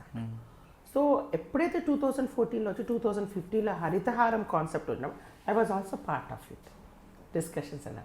అప్పుడు చెప్పాను క్యాంపా ఫండ్స్తో సార్ అవుట్ సైడ్ అన్నీ కొంచెం నర్సరీస్ రేస్ చేయడానికి దానికి అంతా మనం డౌటైల్ చేయాలి ఫండ్స్, ఇన్సైడ్ ఫారెస్ట్కి క్యాంపా ఫండ్స్ని ఈ విధంగా వాడచ్చు అని అప్పుడే చెప్పాను. So that's how I focused more on developing inside forest. Outside ఫారెస్ట్కి ఆ ఫారెస్టేషన్ స్కీమ్ అని పెట్టి ఫండ్స్ స్టేట్ గవర్నమెంట్ ఇచ్చింది. సో ఈ మ్యాచింగ్ ఇవ్వటంతో even government of India appreciate చేసింది. మామూలుగా అన్ని స్టేట్స్లో, అదర్ స్టేట్స్లో ఏంటంటే ఈ క్యాంపా ఫండ్ మీదే డిపెండ్ అవుతారు, ఇంక వేరే ఏమి చేయరు. ఓకే, వేరాస్ మంది ఇంతే, దానికి 3 ఇంతలు అన్నిటి నుంచి చేసాం. ఇప్పుడు CAMPA in beginning 200, 300, 400, even 600, 700 crores చేసిన ఫ్రమ్ అవుట్ సైడ్ క్యాంపా ఆ ఫారెస్టేషన్ ఒక 250, 300 crores ఇవ్వటం, NREGS ఫండ్స్ డౌటైల్ చేయటం, దెన్ మన పంచాయతీ ఫండ్స్ డౌటైల్ చేయటం, అర్బన్ ఏరియాస్ ఫండ్స్ డౌటైల్ చేయటం, దెన్ ఈ కార్పొరేషన్స్ ఉన్నాయి మన GHMC, HMDA, వీళ్ళ ఫండ్స్ని కూడా యూజ్ చేయటం చేసాం. ఇవే కాకుండా దట్స్ ఫారెస్ట్ని వృద్ధి చేయడానికి వాడుకున్నాం, నర్సరీస్లో మంచి క్వాలిటీ మొక్కలు పెంచడానికి వాడాం, దెన్ అవేర్నెస్ బిల్డింగ్ కూడా వాడాం, ప్రజల్లో ఎక్కువ అవేర్నెస్. వీటికన్నిటికీ సార్ ఈ హరితహారము, మన గ్రీన్ కవర్ ఇన్ తెలంగాణ, ఈ ఫారెస్ట్లు పునరుజ్జీవం పొందడానికి అన్నిటికీ ముఖ్య కారణం political will. I have to say that other స్టేట్స్లో కూడా ఇదే ఉంది కదా, సేమ్ ప్రోగ్రామ్స్ ఉన్నది, క్యాంపా కూడా ఉంది. ఇన్ఫ్యాక్ట్ మహారాష్ట్ర స్టేట్లో వాళ్ళకి 1000 కోట్లు ఇస్తారు state government budget besides CAMPA. But మరి వాళ్ళకి ఎందుకు రాలేదు, ఎందుకు గ్రీన్ కవర్ పెరగలేదు? ఈయనకి ఇంట్రెస్ట్ ఉంది. Political will and continuous monitoring.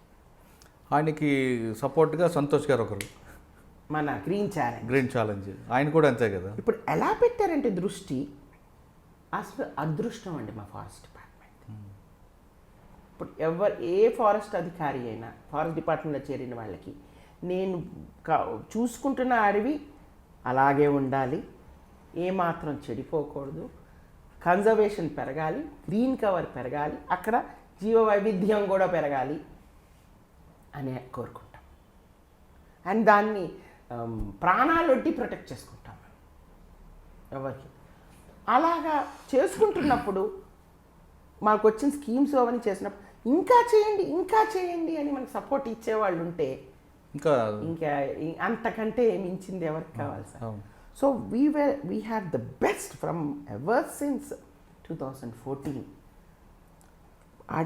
అడవులు పచ్చదనం, గ్రీన్ కవర్ పెరగాలి. ఇదితో ఇంక మేము దాన్ని పట్టుకుని ఇప్పుడు నాలాగే ఉంటారు ఆ డిపార్ట్మెంట్ నిండా, వేరియింగ్ డిగ్రీస్ ఆఫ్ కమిట్మెంట్ ఉండదు, బట్ మా ఉద్దేశం ఒకటి అందరికీ. సో ఆ పైనుంచి కింద వరకు ప్రతి ఒక్కరిని మనం ఇదే చేయాలి ఆ ట్యూనింగ్ చేసుకుంటూ వచ్చాం. కొత్త రిక్రూట్మెంట్స్ కూడా అయినాయి. దెన్ యాక్చువల్లీ మీకు ఇంకో మాట చెప్పాల్సింది ఏంటంటే, మన ఫారెస్ట్ డిపార్ట్మెంట్లో విమెన్ ఎట్ లోయర్ లెవెల్స్ 2000 నుంచి ఎంటర్ అయ్యారు, అంతకుముందు లేదు. రిజర్వేషన్ కూడా అప్పుడే వచ్చింది. అప్పుడు మొదట్లో ఫుల్ అయ్యేవి కాదు విమెన్ రిజర్వేషన్ సీట్స్ కోటా కూడా, కొద్దిమంది రిక్రూట్ అయ్యేవారు, మిగతా వాళ్ళ క్యారీ ఫార్వర్డ్ అయ్యేవి రిజర్వేషన్. అలాంటిది ఇప్పుడు ఏ స్థాయికి వచ్చేసిందంటే 2014 రిక్రూట్మెంట్ అవని, 15 అవని, 2019 అవని రిక్రూట్మెంట్స్లో విమెన్ కోటా ఫిల్ అయింది, జనరల్ మెరిట్లో కూడా వచ్చేసారు. ఇప్పుడు lower level range officer, section officer, beat officer ర్యాంక్లో 40.44% విమెన్ ఉన్నారు సార్. అండ్ వాళ్ళ కమిట్మెంటే అంటే వాళ్ళు స్పెషల్ అన్ను, but they are equal, more committed మాత్రమే అంట. బట్ బీ టైంలోనే గ్రామాల్లో నర్సరీ అంటే ఆ కాన్సెప్ట్ ఎందుకు వచ్చిందండి? అది మన పంచాయతీరాజ్ యాక్ట్ నుంచి వచ్చింది. ఫస్ట్ మీకు చెప్పాలి ఏంటంటే, మొదట్లో 2015లో ఫారెస్ట్ డిపార్ట్మెంట్ నర్సరీస్ రేస్ చేసింది. కష్టపడి అప్పటికప్పుడు అడిగితే కోట్లు అడిగితే ఇంతింతవే వచ్చినాయి. 2వ సంవత్సరానికల్లా పెద్దవి. ఎందుకంటే మేము ఎప్పుడు ఈ సంవత్సరం నాటాలంటే, ఇప్పుడు 22 వర్షాలకి మొక్క నాటాలంటే మేము 20లో మొదలెడతాం, విత్తనం వేసి బ్యాగ్లో 20 జనవరిలో బ్యాగ్లో పెంచుతాం, 21 జనవరిలో బ్యాగ్లో పెడతామండి, 21 సెప్టెంబర్ అక్టోబర్లో పెద్ద బ్యాగ్లోకి మారుస్తాం మొక్కని, 22కి 1.5 మీటర్ హైట్ మినిమం చెట్టు ఉంటుంది మాకు, గట్టిగా స్టర్డీ హెల్దీగా, అది నాటుతాం. సో మొదట్లో ఆయన నాకు ఇన్ని కోట్లు కావాలి అని అడిగేసరికి ఇంతింతే వచ్చినాయి. ఫస్ట్ ఇయర్ 2015 అలాగే ఇచ్చేస్తాం. బట్ అప్పుడు ప్లాన్ చేసుకున్నామండి. అప్పటి నుంచి క్యాంపా ఫండ్స్ నుంచి 365 days నర్సరీస్ డెవలప్ చేయటం మొదట. కానీ అది మేము పెంచుకునే స్టాక్కే, ఊర్లో వాళ్ళకి ఇచ్చే స్టాక్ సోషల్ ఫారెస్ట్రీ వింగ్ ఉండేది అప్పుడు. దాన్ని మళ్ళీ 2016 రీఆర్గనైజేషన్లో అన్నీ కలిపేసాం. మన అన్ని జిల్లాలకి వచ్చేసాం, 33 జిల్లాలకి వచ్చాక అప్పుడు రియలైజ్ అయ్యాం మనం ఒక్కళ్ళు చేస్తే కాదు. సీఎం గారు కూడా రియలైజ్ అయ్యారు. మేము ఎంత పెంచి వెళ్ళి చెప్తున్నా సరే ఫారెస్ట్ డిపార్ట్మెంట్ వాళ్ళు మొక్క బాగుంటుంది, మిగతా వాళ్ళు బాగుంటలేదు, అది తేడా తెలిసిపోయింది. సో మేము ఎంత చేయగలము, మా కెపాసిటీస్ ప్రకారం చేయగలం, మేము మళ్ళీ మా వర్క్ కూడా చేసుకోవాలి. It's just not out side forest, మేము ఇన్సైడ్ ఫారెస్ట్ వర్క్ కూడా చేసుకోవాలి. సో అది వీళ్ళ టెక్నికల్ నోహౌ వాడుకుందాం, మనం ప్రజలతో చేసుకుందామని అది ఓవర్ టాక్స్ వచ్చినాయి. అప్పుడు ఎన్ఆర్ఐజిఎస్ కింద కూడా ఈ వర్క్ చేయొచ్చు అనేది గవర్నమెంట్ ఆఫ్ ఇండియా నుంచి కూడా మాకు కొంచెం ఆ క్లారిటీ కూడా వచ్చింది. Why can't we do these also. NRIGS కింద మేము కూడా రేస్ చేయడం మొదలెట్టాం, కానీ అప్పుడు ప్రజల్ని ఇన్వాల్వ్ చేయడం మొదలెట్టాం. అప్పుడు పంచాయత్ రాజ్ యాక్ట్ తీసుకొచ్చారండి. దాంతో వాళ్ళకి 10% గ్రీన్ ఫండ్ ఇవ్వటం, అర్బన్ లోకల్ బాడీస్ కూడా గ్రీన్ ఫండ్ ఇవ్వటం. That is the revolutionary innovative idea of Telangana state. ఇప్పుడు మా పంచాయతీరాజ్ యాక్ట్స్ బుక్స్ అవన్నీ మొన్న ఫిబ్రవరి లాస్ట్ వీక్లో I could host a national conference year for all the states. DG forest కూడా వచ్చారు ఇక్కడ. మన గ్రాండ్ కాకతీయలో నేషనల్ కాన్ఫరెన్స్ జరిగింది only on these innovative ideas and creativities of all states. అందరూ అదే అన్నారు, your new acts and rules, your innovativeness of involving people and public and planning for both inside and out side forest. Forest లోపల forest బయట కూడా మీరు plan చేయటం మూలానే ఇవన్నీ వచ్చినాయి and it has yielded result. ఇప్పుడు ప్రజలు దే ఆర్ ఓనింగ్ అప్, వాళ్ళే గ్రో చేస్తున్నారు. వాళ్ళకి మేము only repeated training, repeated exercise. ఇప్పుడు ప్రతి బీట్ ఆఫీసర్కి 5-6 ఊళ్ళు ఎక్స్క్లూజివ్. వాళ్ళు ఆ ఊళ్ళలో నర్సరీలు చుట్టూ తిరుగుతారు, ఆ పంచాయత్ సెక్రటరీస్ వాళ్ళంతతో కూర్చోబెట్టి ఏ విధంగా ఎప్పుడు ఏది వేయాలి, ఎలా వేయాలి, ఎప్పుడు మార్చాలి, ఎప్పుడు బ్యాగ్ మార్చాలి, అవన్నీ నేర్పిస్తారు. ఇప్పుడు మొదటి సంవత్సరంలో వాళ్ళు కష్టపడ్డారు, తర్వాత వాళ్ళు ఇప్పుడు దే హ్యావ్ ఇంప్రూవ్డ్. ఎంత మంచి క్వాలిటీ సీడ్లింగ్స్ అంటే ఇప్పుడు మీరు వాళ్ళ పల్లె ప్రకృతి వనాలు చూడండి ఎంత బాగున్నాయి. ఇప్పుడు ఆ green lungs in every village ఎంత మంచి ఐడియా అండి. అండ్ అవెన్యూ ప్లాంటేషన్స్ చేశారు, దెన్ కమ్యూనిటీ ల్యాండ్స్లో ప్లాంటింగ్ చేశారు. ఇవన్నీ కూడా చాలా బాగా వచ్చినాయి. ఈ ప్రోగ్రామ్ మూలాన మన గ్రీన్ కవర్ పెరిగింది. ఆ green cover forest survey of India రిపోర్ట్స్లో కూడా కన్సిస్టెంట్ ఇంక్రీజ్ వచ్చింది తెలంగాణ స్టేట్. రైట్ అండి. అంటే మీరు గ్రామాల్లో నర్సరీ ఇటువంటి కార్యక్రమాలు చేశారు. మీరు అన్నట్లుగానే తెలంగాణ రాష్ట్రంలో అటవీ పరిధి పెరిగింది. ఎక్కడ చూసినా అటవీ పరిధి కాదు సార్, పరిధి ఏరియా పెరగలేదు, గ్రీన్ పెరిగింది. ఓకే, కానీ ఇక్కడ 2 క్వశ్చన్స్ వస్తున్నాయండి. వర్షాకాలం వచ్చిందంటే మొక్కలు నాటించడం అనేది పెద్ద ప్రాజెక్ట్ తీసుకుంటున్నారు. ఆ టైంలో ప్రైవేట్ ల్యాండ్లో వేసి ఏదో పొలిటీషియన్ మొక్కుబడి కోసం ప్రైవేట్ ల్యాండ్లో వేసేయడం, అది పశువులు తినేయడం, దానికి రెస్పాన్సిబిలిటీ లేకపోవడం ఒకటి. పంచాయతీసే రెస్పాన్సిబిలిటీ పెట్టుకోవాలి. అంటే గవర్నమెంట్ ల్యాండ్లో వేస్తే రెస్పాన్సిబిలిటీ ఉంది, ప్రైవేట్ ల్యాండ్లో వేయడం వల్ల రెస్పాన్సిబిలిటీ లేకపోవడం. అంటే అక్కడ ఏదో టార్గెట్ రీచ్ అవ్వాలి ఇంటెన్షన్లో చేసినట్లు ఒకటి. నెంబర్ 2, చారానా కోడికి బారానా మసాలా పబ్లిసిటీ లాగా మొక్క కాస్ట్ ఏమో 10 రూపాయలు ఉంటే ఆ రోజు జరిగే పబ్లిసిటీ కాస్ట్ ఎక్కువ అవడం, దానివల్ల ఈ కాంపా ఫండ్స్ అన్ని కూడా మిస్యూజ్ అవుతున్నాయి. కాంపా ఫండ్స్ దీనికి ఒక్క పైసా వాడపోయినా మిగతా ప్రభుత్వ నిధులు అయితే వేస్ట్ అవుతున్నాయి. వాళ్ళు పంచాయతీ నిధులే, పంచాయతీ నిధులు వేస్ట్ అవుతున్నాయి, పబ్లిసిటీకి ఎక్కువ అవుతుంది. అంటే కండువాలని, క్యాప్లని వీటికి ఇది కంట్రోల్ చేయడానికి ఏమన్నా మరి అంటే సార్ దానికి ప్రతి దానికి ఇది బిగినింగ్ ఉంటుంది సార్. మళ్ళీ మీరు అనొచ్చు మొదట్లో ఈ హరితహారం ప్రాజెక్ట్ మొదలెట్టినప్పుడు 4 or 5 years ఇంప్లిమెంట్ చేద్దాం అనుకున్నాను. కానీ మేము చెప్తూనే ఉన్నాం, మనం వేసే కొద్దీ ఆ మొక్క పెరిగే కొద్దీ నంబర్స్ తగ్గుతాయి, న్యాచురల్ ఇది పోతూ ఉంటాయి, మోర్టాలిటీ ఉంటుంది. సో పర్సంటేజ్ 85 జనరల్ ఉంటుంది. అంటే మళ్ళీ ఆ 15%కి జనరల్ అంటే మళ్ళీ నాటాలి కదా. So you have to continue this యజ్ఞం ఆఫ్ ప్లాంటింగ్ నెంబర్ 1. సో అది చేసుకుంటూ పోతూనే మీకు 33% గ్రీన్ కవర్ వస్తుంది. కరెక్ట్. ఈ పబ్లిసిటీ దీంట్లో ఫస్ట్ అది ఉండండి. సో దాంట్లో ఇవి built in essential evils sir, ఏ ప్రోగ్రామ్కైనా ఏ స్కీమ్కైనా. కానీ అంతా దానికే పోతుంది, ఇది తగ్గుతుంది అని అనుకోకూడదు. ఎనీ స్కీమ్ ఏది ఇంప్లిమెంట్ చేసినా నార్మలీ సక్సెస్ఫుల్ అంటారు ఎప్పుడంటే స్కీము అది 30% సక్సెస్ అయితే సక్సెస్ఫుల్ అంటారు గవర్నమెంట్. వేరాస్ ఇక్కడ మీరు 85% వస్తాం. ఓకే, మీరు అర్థం చేసుకోండి. But unless there is a publicity, people involvement అంత స్కేల్లో ఉండదు. ఈ క్యాప్స్ అవని మీరు అన్నట్టు క్యాప్స్ అవని, కండువాలు అవని, పొలిటీషియన్స్ రాని వాళ్ళు వస్తున్నారంటేనే కూడా జనం వస్తారు. సో వాళ్ళు ఇక్కడ మనం ఇంటర్వెన్షన్ ఒకటి చెయ్యొచ్చు యాజ్ ప్రభుత్వం తరఫున. వాళ్ళకి ఆ బాధ్యత ఎవరైతే వచ్చి అప్పుడు పార్టిసిపేట్ చేసి నాటారో వాళ్ళకి కొంచెం ఆ బాధ్యత అప్పగించాలి. అది అంత ఈజీ కాదు, కానీ అది వచ్చింది. మీరు ఇప్పుడు పల్లె ప్రకృతి వనం చూస్తే మీకు అర్థం వాళ్ళకి ఓనర్షిప్ వచ్చింది.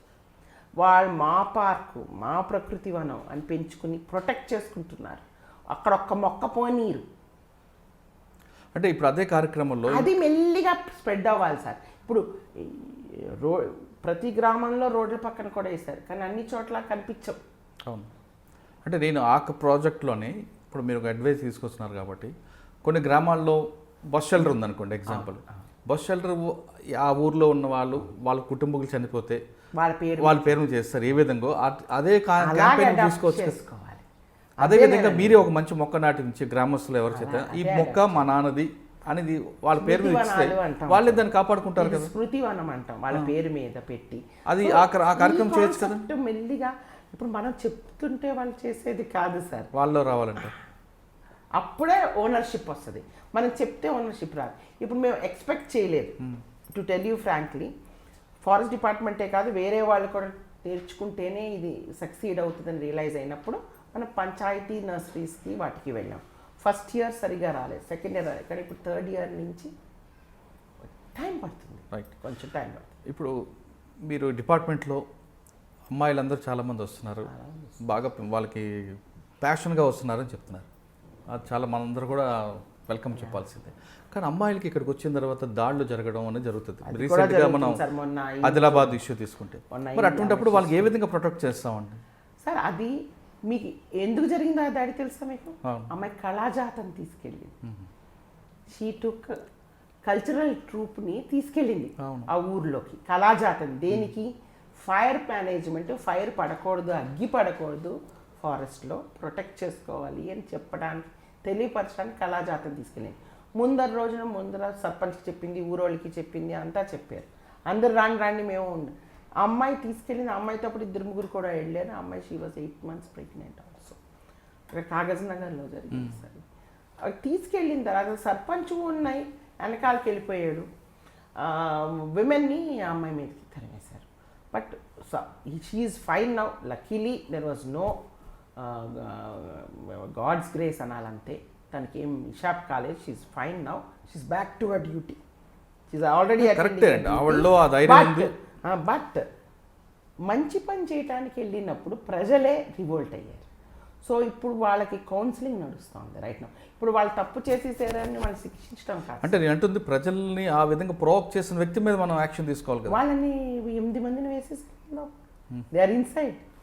8 of them are inside. అంటే వాళ్ళకి అంత ధైర్యం ఏ విధంగా వచ్చిందంటే వాళ్ళకి ఆక్యుపై చేసుకోవాలని. వీళ్ళు ఈ ఫారెస్ట్ వాళ్ళు అగ్గి అది ఇవ్వకూడదని చెప్పడానికి వస్తున్నారు. అండ్ ఫ్రెష్ ఎంక్రోచ్మెంట్ కానివ్వటం లేదు. కరెక్టే.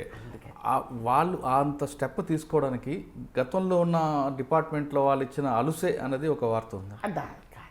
ఆ ఏరియాలో అయితే కాదు. Right, okay. ఇక మీరు నెక్స్ట్ మీ ప్రాజెక్ట్లోకి వస్తే మీరు చెప్తున్నారు హరితహారం మన అంత తెలంగాణ అంతా పచ్చదనం కనిపిస్తుంది. కానీ పర్టికులర్గా మీకు ఇందాక కోతుల గురించి కూడా చెప్పాలి.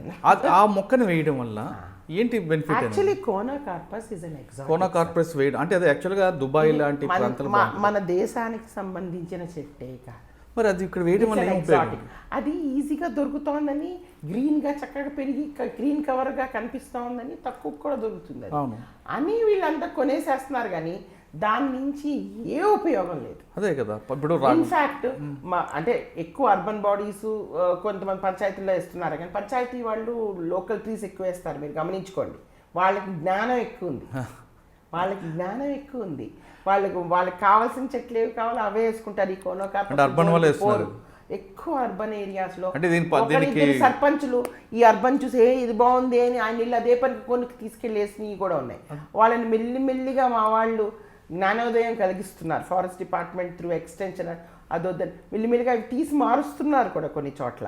కానీ ఇది ఏంటంటే గ్రోస్ క్విక్లీ, ఆ గ్రీన్ కర్టన్ లాగా డెవలప్ అవుతోంది అని. But we should avoid it అండి. మీరు సమన్వయ లోపం మూలాన వచ్చింది అన్నారే, అది కాదు. అక్కడ ఫారెస్ట్ ఆఫీసర్సే జిహెచ్ఎంసీ హెచ్ఎండిఏలో వర్క్ చేస్తారు. వాళ్ళు అది వద్దు అని చెప్పినా కొన్ని జరిగిన ఇన్స్టెన్సెస్ ఉంటాయి. సో అదేంటంటే quick result. For quick result. సరే తర్వాత మార్చుకుందాం, ఇప్పుడు ఇవి వేసేద్దాం ఆ ఇదితో. అది పెరిగాక పీక బుద్ధి కాదు వాళ్ళు, అంతే. అది ఎండవు తడవు ఏం లేదు కదా. దాని మూలాన అసలు ఏం దేనికి ఒక పక్షికి పనికిరాదు, మనిషికి ఏమీ లాభం లేదు. బట్ దాని వెనకాల నేను ఇప్పుడు కొంతమందికి ఏం చెప్తున్నానంటే, ఓకే మీకు పీకటానికి చేతులు రావట్లేదు, దాని వెనకాల రావి చెట్టు వేయండి, అది పెరికేకి తీసేయండి. అలా తీసేస్తున్నాం మేము చాలా చోట్ల. మెల్లిమెల్లి ఇట్ విల్ టేక్ టైం. ఎందుకంటే దాన్ని ఒక ఇదిలాగా అందరూ తీసేసుకుని, కొంతమంది చూసి పులిని చూసినాక వాటి పెట్టుకున్నట్టు కొంతమంది సర్పంచులు కూడా కొన్ని తీసుకెళ్ళి వేసేసారు. అమ్మ బాబు అయ్యి వద్దు అంటే మెల్లిగా వాళ్ళు మారుస్తున్నారు. కానీ ఆ మార్చే లోపల ఈ పెద్ద చెట్టు తయారైతే కానీ తీయలేదు. టోటల్గా మీరు అది కొనకర్పస్ వేయకూడదు sir, it's an exhausting. Actually అది ఫస్ట్ లాహోర్లో చేశారు అసలు. లాహోర్ ఏరియాలో ఇప్పుడు లాహోర్లో మొత్తం తీసేస్తున్నారు. ఇప్పుడు దుబాయ్లో అది ఇట్స్ డెజర్ట్ ఇది. So something to see green, అది తక్కువ నీళ్లతోనే బాగానే వస్తుంది, ఎక్కువ వాటరింగ్ కూడా అక్కర్లేదు. So they are having it. But మనకి అన్ని రకాల జాతులు ఉన్న మన దేశంలో వేరే వృక్ష జాతులు వేసుకునే ఆస్కారం ఉంది కాబట్టి we need not go for example. But ఇప్పుడు ఆ చెట్టు గురించి పక్కన పెడతామండి. ఇంకా మనం బ్యాంబూ చాలా డెవలప్ చేయాలి. దాన్ని ఎందుకండి పూర్తిగా నిర్లక్ష్యం చేస్తున్నారు? వాళ్ళ నుంచి కమర్షియల్, దానికి ఆకులతో పని ఉంటుంది, కర్రలతో మంచి ప్రాఫిట్. ఎందుకో జనం, మేము చాలా రకరకాల బ్యాంబూస్ తీసుకొచ్చి వేసి ఎక్స్టెన్షన్లో కూడా చూపించాం ఊరి వాళ్ళకి అంతా. వాళ్ళకి ఏంటంటే సార్, మామూలుగా ఒక చిన్న ఎకరం ఉందనుకోండి, అది వేసేస్తే ఇంకేమీ వేసుకోలేము అనేది. ఇప్పుడు ఒక్కసారి బ్యాంబూ వేసారనుకోండి, అది ఇలా తుప్పక ఇంకా మీరు ఇంకేమీ వేసుకోలేరు. కానీ దీని నుంచి వస్తుంది, కానీ వీళ్ళకి అది ఆనదు తొందరగా. అది ప్రజలకు మరి అవగాహన కల్పించాలి. చాలా చాలా ఎక్స్టెన్షన్ చేయాల్సిన అవసరం. కానీ మంచి పంట కదండి అది, చాలా మంచి. ఆకులు కూడా వెరైటీస్ ఉన్నాయండి. ఆ వెరైటీస్ వేస్తే చాలా క్విక్ ఈల్డ్ వస్తుంది, హైలీ ప్రొడక్టివ్, మంచి రేట్ కూడా వస్తుంది. బ్యాంబూ తుల్డా అని ఉన్నాయి, మేము అన్ని రకాలు వేసి అన్ని రకాల మా రీసెర్చ్ సెంటర్స్లో రకరకాలు వేసాం. అవి మేము చెప్తుంటాం, మేము కొన్ని పంచుతుంటాం. మేము ఈ వెరైటీస్ అని మా వాగులు వెంబడంతా వేస్తున్నాం కూడా ఫారెస్ట్లో, కొత్త వెరైటీస్, దోస్ విచ్ ఆర్ మన ఏరియాలో బాగా పెరిగేవి, అవన్నీ కూడా వేస్తున్నాం. Bamboo is a very good product for people. అది ఎగ్జాంప్టెడ్ స్పీసీస్ కూడా. సో వాళ్ళు చక్కగా పెంచుకుని నీట్గా మంచి లాభం పొందొచ్చండి. మీరు కోతుల గురించి అడిగారు, అది నెక్స్ట్ అడుగుతానండి. మీ సర్వీస్ ఎప్పుడు లాస్ట్ అయిందండి? సర్వీస్ లాస్ట్ 3 yearsలో I had very good innings, I should say. As head I could do lot. పై నుంచి కింద స్థాయి ఉద్యోగితో ప్రతి ఒక్కరితో వెళ్ళి మాట్లాడి వాళ్ళతో ఏం చేస్తున్నారని కనుక్కుని వాళ్ళతో పని చేయించడం ఎక్కువగా ఉద్దేశంగా పెట్టుకుని చేశారు. మీకు పదవి విరమణ కూడా చాలా ఘనంగా చేసిన వాళ్ళ అపేక్ష, అది దూలపల్లి వాళ్ళ అపేక్ష, అది చాలా బాగా చేశారు. జనరల్గా అది ఒక పోలీస్ ఆఫీసర్లకి డీజీ లెవెల్లో ఉండేది. First time they have done it. కింద బీట్ ఆఫీసర్ నుంచి పైన ఆఫీసర్ వరకు ఒక్కళ్ళు లాగారండి జీప్. అది నాకు కళ్ళు చెమగిలినాయి కూడా ఆ రోజు. నాకు అంటే మీ సర్వీస్ చూసి ప్రభుత్వం మీకు అడిగిందా కంటిన్యూ చేయమని? అది సరే అంటే ప్రభుత్వమే ముందర నుంచి అప్పుడే రిటైర్ అయిపోతున్నావా అని ఒక 6 నెలల నుంచి నన్ను అడుగుతున్నారు. సేమ్ కదా? అవును సార్, నాకు టైం అయిపోతుంది కాబట్టి నేను రిటైర్. ఎందుకు కంటిన్యూ చేయలేదు సార్, నెక్స్ట్ నా టర్మ్కి నేను రిటైర్ అవ్వాలి, నెక్స్ట్ పర్సన్ తీసుకోవాలి, అది rule. And morally I agree to only that sir, no continuations, no extensions అని ముందరే చెప్పాను. తర్వాత మీకు సో ఆ రోజే ఇవ్వటం నాకు చాలా సంతోషం అండి. అడ్వైజర్ దట్ బికాస్ నా ప్యాషన్, అది నా ప్యాషన్ నేను ఎలాగా మర్చిపోలేను. సో నేను అది కంటిన్యూ చేయటమే నాకు ఇష్టం. గవర్నమెంటే సార్, సీఎం సారు గుర్తించారు, గవర్నమెంట్ ఆఫ్ తెలంగాణ తీసుకుని అప్పటి నుంచి నేను అందరూ ఇప్పుడు యూజర్ ఏజెన్సీస్ అవన్నీ, ఫారెస్ట్ డిపార్ట్మెంట్ ఏది అడుగుతున్నా నేను వాళ్ళందరికీ నేను సలహా ఇస్తూనే ఉన్నాను.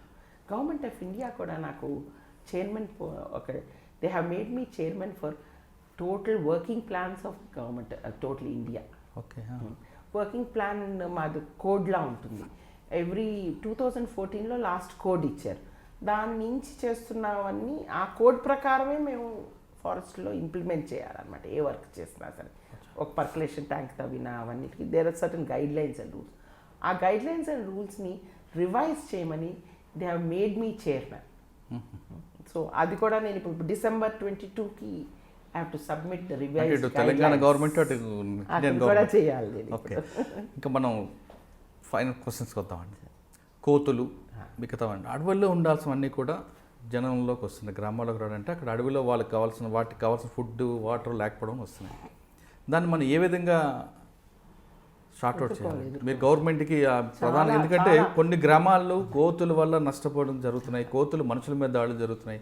వ్యవసాయం కాదు, వ్యవసాయం వద్దన్నా సరే వ్యవసాయం కాదు వేస్తే వాటి పంట నష్టం చేస్తున్నాయి, చాలా ఇబ్బందులు అవుతున్నాయి. చాలా కానీ నేను ఒక మాట అనొచ్చు, నేను 14, 15, 16 కంటే ఇప్పుడు కొంచెం తగ్గింది. అప్పుడు చాలా విపరీతంగా, అంటే మీరు అడవుల్లో చాలా విపరీతం కాదు మేడం. ఇప్పుడు దాని ఆ ప్రాబ్లమ్ సాల్వ్ చేయడానికి 2 మార్గాలు కనిపిస్తున్నాయి. అడవుల్లో పండ్లు ఆ చెట్లు పెంచడమా, లేదా దాని కుటుంబ నియంత్రణ లాంటివి? రెండూ చేయాలి సార్. ఇప్పుడు ఇవి 3-4 అంటే మీకు తెలంగాణ రాష్ట్రంలో ఎక్కువగా కోతుల వల్ల నష్టపోయే గ్రామాలు ఎన్ని ఉంటాయి, ఎక్కడ ఎక్కువ కనిపిస్తాయి? ఇప్పుడు నేను అగ్రికల్చర్ వాళ్ళతోనూ మా సర్వేతో కూడా చేయిస్తే మన 12,000 చిల్లర గ్రామాల్లోని వాళ్ళు ఐడెంటిఫై చేసింది 2,500 గ్రామాలు మాత్రమే ముఖ్యంగా ఎక్కువ ఎఫెక్ట్ అయింది. అంటే మిగతావన్నీ ట్రాన్సియంట్. ఈ 2,000 అగ్రికల్చర్ డిపార్ట్మెంట్ వాళ్ళు ఏ మండలాలు, ఏ జిల్లాలు, ఏ ఊర్లు అవన్నీ ఐడెంటిఫై చేసి ఇచ్చారు. సో దాని ప్రకారం ఆ ఏరియాలో ఉండే అడవుల్లో ఎక్కువ మేము ఈ పండ్ల ఫ్రూట్ ఈల్డింగ్ ప్లాంట్స్ అంటాం, ఈ కోతులు తినేవి ఎక్కువ రకాలు ఉంటాయి. మన ఫారెస్ట్ స్పీసీసే, మన జామకాయలు అవన్నీ కాదు, వేరే ఫారెస్ట్ స్పీసీస్ వాక్కాయ కాయలన్నీ ఉంటాయండి. అవన్నీ ఆ పళ్ళు ఎక్కువ ఇష్టపడతాయి. ఆ ఫ్రూట్ ఈల్డింగ్ ప్లాంట్స్ ఇప్పుడు మా ప్లాంటేషన్స్ అన్నిట్లో అవి 30-50% ఉంటాయి. అవి వేయటం మొదలెట్టం అది 10 ఏళ్ల నుంచి జరుగుతూనే ఉంది, కానీ ఇంకా వేస్తూనే ఉండాలి. దాన్ని నీటి కుంటలు ఇవన్నీ అడవి మృగాలకే కాదు కోతులకు కూడా అన్నిటికీ కావాలి కదండి వాళ్ళు. అవి కూడా అవన్నీ కొత్తవి చేయటం, ఉన్న వాటిని చలమల్ని వాటిని బాగా చేయటం, ఇవన్నీ చేయటం కూడా జరుగుతుంది. ఇది జరుగుతున్నా ఇంకా ఉన్నాయి. అప్పుడు మేము హిమాచల్ ప్రదేశ్ని స్టడీ చేసాం. హిమాచల్ ప్రదేశ్లో 15 ఏళ్ల క్రితమే, నాట్ నా 15 years బ్యాక్, ఈ కోతులు హోల్ హిల్స్లో విపరీతం ఇళ్ళలో దూరి చాలా మనుషుల్ని కూడా అటాక్ చేసినాయి హిమాచల్లో. సో వాళ్ళు బాగా స్టడీ చేసి దే హ్యావ్ అడాప్టెడ్ ఈ family planning operations. Family planning operations మేల్స్కి ఫీమేల్స్కి ఒక మెచ్యూరిటీ ఏజ్ దాటిన వాటికే చేయాలి. పిల్లలకి చేయకూడదు, లాక్టేటింగ్ మదర్స్ ఉంటే చేయకూడదు, ప్రెగ్నెంట్ ఉంటే చేయకూడదు. ఫీమేల్కి ఒక విధంగా చేయొచ్చు, మేల్కి ఒక విధంగా జరుగుతుంది. మేల్కి చాలా సింపుల్ ఆపరేషన్ అయిపోతుంది, బట్ ఫీమేల్ కొంచెం ఇంటెన్స్గా చేయాలి. దానికి స్పెషల్ ఇన్స్ట్రుమెంట్స్ కావాలి. సో వాళ్ళు అవన్నీ అప్పుడు కొంచెం జర్మనీ నుంచి అంతా తెచ్చుకుని they have setup a laboratory. అక్కడ వెటనేరియన్స్ని కూడా ట్రైన్ చేసి పెట్టి దే స్టార్టెడ్ డూయింగ్. ఇప్పుడు దగ్గర వాళ్ళ లెక్క ప్రకారం 3.5 లక్షల పైన కోతులకి వాళ్ళు 15 ఏళ్ల క్రితం స్టడీ చేశారు. 10 ఏళ్ల నుంచి చేసినవి 3.5 to 5 lakhsకే చేశారు. ఒక పర్సంటేజ్ తగ్గింది కానీ పూర్తిగా ప్రాబ్లం పోలేదు. But they could regulate level of population. So అది చూసి మేము కూడా వెళ్ళి మా వాళ్ళని పంపించి స్టడీ చేసి first monkey rescue and rehabilitation centre అని చించోలి, ఆదిలాబాద్, నిర్మల్ దగ్గర మేము మొదలెట్టాం. అక్కడ వాళ్ళ దగ్గర ఉన్న ఎక్విప్మెంట్ కంటే లేటెస్ట్ అప్డేటెడ్ ఎక్విప్మెంట్ మేము తెప్పించుకున్నాం. యూరోప్ నుంచే వచ్చింది మాకు అది. ఇంపోర్ట్ డ్యూటీ అంతా ఎగ్జంప్షన్స్ తీసుకుని తెప్పించుకుని వెటనరీ డాక్టర్స్ని హిమాచల్ పంపించి ట్రైన్ చేసి కూడా తెప్పించాం. సర్జరీస్ అన్నీ కూడా బాగా జరుగుతున్నాయి. ఇప్పుడు దగ్గర మావి ఒక 50-60,000 ఆపరేషన్స్ కూడా అయింది అనమాట. సో కానీ ఇంకా ఇక్కడ ఏంటంటే ఒక చిన్న ఇదేంటంటే మేము పట్టుకుని వెళ్ళి చేయాలి. మాకు సర్పంచ్లో గ్రామాలు ఎక్కడైతే బెడ ఉందో వాళ్ళు కొంచెం కోతులు పట్టుకునే వాళ్ళని ఎంగేజ్ చేసుకుని పట్టి పెట్టుంచితే మేము మా వ్యాన్స్ పంపిస్తాము ఫారెస్ట్ డిపార్ట్మెంట్, అవి తీసుకెళ్ళి అక్కడ చేసి వదులుతాం. అక్కడ స్పెషలీ స్టెరిలైజేషన్ ఆపరేషన్ చేసాక లాప్రోస్కోపిక్గా చేస్తే వాటికి ఒక వారం రోజులు అక్కడ రెస్ట్ ఇచ్చే కానీ మేము ఫుడ్ కూడా పెట్టాలి వాటికి, అప్పుడు కానీ వదలం. ఇంకోటి ఏమైందంటే ఇవన్నీ తీసుకెళ్ళి అక్కడ నిర్మల్ తీసుకెళ్ళి చేయడం, నిర్మల్ అడవుల్లో వదులుతుంటే అక్కడ చుట్టుపక్కల ప్రాబ్లం వల్లయింది. So then step by step ఇంకా ఎక్కడి నుంచి తీసి పట్టుకొచ్చినాయో ఆపరేషన్ చేసే అక్కడికే తీసుకెళ్ళి వదలటం కూడా మొదలెట్టాం. కానీ మొన్న మళ్ళీ ఒక 6 months బ్యాక్ మళ్ళీ వీ సాట్ టుగెదర్ అగైన్. ఏంటి ఇది, ఇంకా ఈ పంటలకి మళ్ళీ ఇలా ప్రాబ్లం వస్తే ఏం చేద్దామంటే అప్పుడు కనీసం పాత erstwhile 10 districtsలో ఉన్న డిస్ట్రిక్ట్ వెటనరీ సెంటర్స్లో పెట్టాలి. ఒక్క సెంటర్తో అవ్వదు. ఎక్కడికక్కడ చేసే పద్ధతి, దానికి ఒక స్కీమ్లా రాసి ఇంప్లిమెంట్, అంటే ఫస్ట్ అవేర్నెస్ బిల్డింగ్, ఓకే, తర్వాత సర్పంచులు ఊరు కోతులు వాళ్ళు ఎవరైనా లేకపోతే ట్రైన్ చేసి పెట్టడం, పట్టడానికి ఇంత రేట్ అని రేట్ ఫిక్స్ చేయటం చేసాము. తర్వాత ఈ ఎక్విప్మెంట్ ఏమైనా కావాలా, వాటికి ఎంత కాస్ట్ అవుతుంది, ఇవన్నీ వర్కౌట్ చేశారు. ఇప్పుడు ఐ థింక్ ఈ సంవత్సరం దాన్ని వెటనరీ యానిమల్ హస్బెండరీ డిపార్ట్మెంట్ ఆధ్వర్యంలో ఒక 10 సెంటర్స్ అన్న ఇంకా ఎక్స్ట్రా చేసి మెల్లిగా, ఇప్పుడు ఒక సంవత్సరంలో తగ్గేది కాదు. ఇప్పుడు లోపల వాటికి కావాల్సిన ఆహారం పెంచడం ఒకటి, వీటిని కొంచెం కంట్రోల్ రెగ్యులేట్ చేయటం ఒకటి, అవి కూడా. ఇంకొక పద్ధతి కూడా ఉంది. మూడో పద్ధతి ఏంటంటే, ఇది ఒక 10 ఏళ్ల క్రితం అబ్జర్వ్ చేసింది, కానీ ఒక్కోసారి ఎఫెక్టివ్గా ఉంటుంది, ఒక్కోసారి ఎఫెక్టివ్ కాదు. కొండముచ్చులకి కోతులు బయటపడతాయి. సో ఒక కొండముచ్చిని తీసుకొస్తే ఈ కోతులు వెళ్ళిపోతాయి. సో అలా కొంతమందికి ఊళ్ళలో కొండముచ్చిని తెచ్చి పెట్టుకోవటం, వెళ్ళిపోవటం జరిగినాయి. కానీ ఒక సంవత్సరం తర్వాత ఈ కొండముచ్చిని అవి కొట్టడం వల్ల, సో అన్ని రకాలు, అన్ని విధాలు ట్రయల్ చేయాలి. ఈ అవేర్నెస్ బిల్డింగ్ ఒకటి చేయాలి. ఈ కోతి కాట్లకి మనం ఏం భయపడాల్సిన అవసరం లేదు. They are not fatal, but ఎలా ట్రీట్మెంట్ చేసుకోవాలి, ఎలా ఎదుర్కోవాలి అనేది కూడా మన ప్రజల్లో అవగాహన పెంచాలి. ఇవి ముట్టుకోని పంటలు అనేవి కూడా ఉంటాయి. దెన్ ఇవి సౌండ్స్ చేసే ఒక వాయిసెస్ లాంటివి ఏమైనా వైల్డ్ యానిమల్ వాయిస్ పెడితే అవి భయపడిపోయి వెళ్ళిపోతాయి. ఆ పొలాల చుట్టూ పెట్టడం, ఇలాంటివన్నీ కూడా ఎక్స్ప్లోర్ చేసి చాలా పాయింట్స్ లాగా ఇచ్చామండి. I was also part of that committee అనమాట. ఇంకొక క్వశ్చన్, అదొకటి చేయాలి సార్. రైట్. ఇంకొకటి నీమ్ చెట్టు అండి, నీమ్ ట్రీ, వేప చెట్టు. మీరు చిన్నప్పటి నుంచి గమనించారా వేప చెట్టుని? ఇలాగే పైనుంచి కింద వరకు వాడిపోవటం కూడా గమనించారు. ఆ తర్వాత అది చికర్చడం కూడా గమనించారా? చావు సార్ వేప చెట్లు. అది ఒక టాట్ ఆఫ్ ఫంగస్. అది ఈ సంవత్సరం ఎందుకో కొంచెం ఎక్కువగా వచ్చింది, కానీ నార్మల్గా ఎప్పుడూ వేప చెట్లకు వచ్చి టిప్ నుంచి బాటం వరకు ఎండిపోవటం, శాప్ లోపల ఉండే శాప్ని తింటుంది అనమాట ఆ పర్టికులర్ ఫంగస్ పురుగు. ఒకసారి పూర్తిగా తినేస్తే ఎండిపోతుంది, కానీ నార్మల్లీ పై నుంచి ఒక లెవెల్ వరకే తింటుంది. వర్షాలు పడ్డాక కొంచెం చల్లబడ్డాక ఈ చిగురు, ఇప్పుడు మన ఉగాది టైంకి చిగురు చేస్తాయి. ఇప్పుడు నేను అక్టోబర్ నుంచి పర్టికులర్లీ ఈ మహబూబ్ నగర్, వనపర్తి, గద్వాల్ రోడ్లో చాలా ఎక్కువ అబ్జర్వ్ చేశాను. నేను 2-3 సార్లు వెళ్ళాను కూడా. అగ్రికల్చర్ యూనివర్సిటీ వాళ్ళని కూడా నేను కనుక్కుని వాళ్ళని కొంచెం ఏదో ట్రీట్మెంట్ అది చేసిన ఏమీ ఎఫెక్ట్ రాలేదు. చాలా ఎండిని కూడా పైనుంచి కింద వరకు. కానీ గమనించాక తర్వాత ఏమి ట్రీట్మెంట్ లేకుండానే అవి మళ్ళీ చికిత్సేసినాయి. చాలా మటుకు రివైవ్ అయినాయి. ఒక 5% మాత్రం పోయినాయి. సో ఆ శాప్ మీద రీసెర్చ్ చేయడానికి మేము అవి కలెక్ట్ కూడా చేసి అగ్రికల్చర్ యూనివర్సిటీకి ఇచ్చాం. మా ఫారెస్ట్ రీసెర్చ్ ఇన్స్టిట్యూట్ దెహ్రాదూన్ వాళ్ళకు కూడా పంపించాం. వాటిని కంట్రోల్ చేసేది ఏమైనా biological treatment instead of chemical treatment. So అదేమన్నా వస్తే it be useful, but usually ఇది అంత హార్మ్ఫుల్ కాదు సార్. 95% రివైవ్ అయిపోతుంది. మేడం, ఫారెస్ట్ డిపార్ట్మెంట్కి వచ్చారు అంటే చిన్నప్పటి నుంచి డిపార్ట్మెంట్ అంటే ఫారెస్ట్ అనగానే మీకు ప్రకృతి మీద ఎక్కువ అభిమానంతో రావడం, మీరు మొత్తం ఎంజాయ్ చేశారు, డిపార్ట్మెంట్ని ఒక ప్యాషన్గా తీసుకుని చేశారు. ఇప్పుడు ప్రభుత్వం మీకు ముఖ్య సలహాదారుగా ఫారెస్ట్ డిపార్ట్మెంట్కి ఇచ్చింది కాబట్టి మీ అడ్వైజర్, మీ గోల్ ఏంటి? ఫస్ట్ ఒక్క క్వశ్చన్ అండి, అంటే మీరు ఏం చేయాలనుకున్నారు తెలంగాణ ప్రభుత్వంలో అడ్వైజర్గా? నెంబర్ 1. నెంబర్ 2, కొత్తగా ఈ డిపార్ట్మెంట్లోకి వచ్చే వాళ్ళకి అంటే మేల్ ఎవరు, ఫీమేల్ అవ్వచ్చు, నెక్స్ట్ జనరేషన్లో ఎలాంటి ఛాలెంజ్ ఉంటే వాళ్ళు ఏం ఫేస్ చేయాల్సి వస్తుంది? ఈ రెండు చెప్తాను.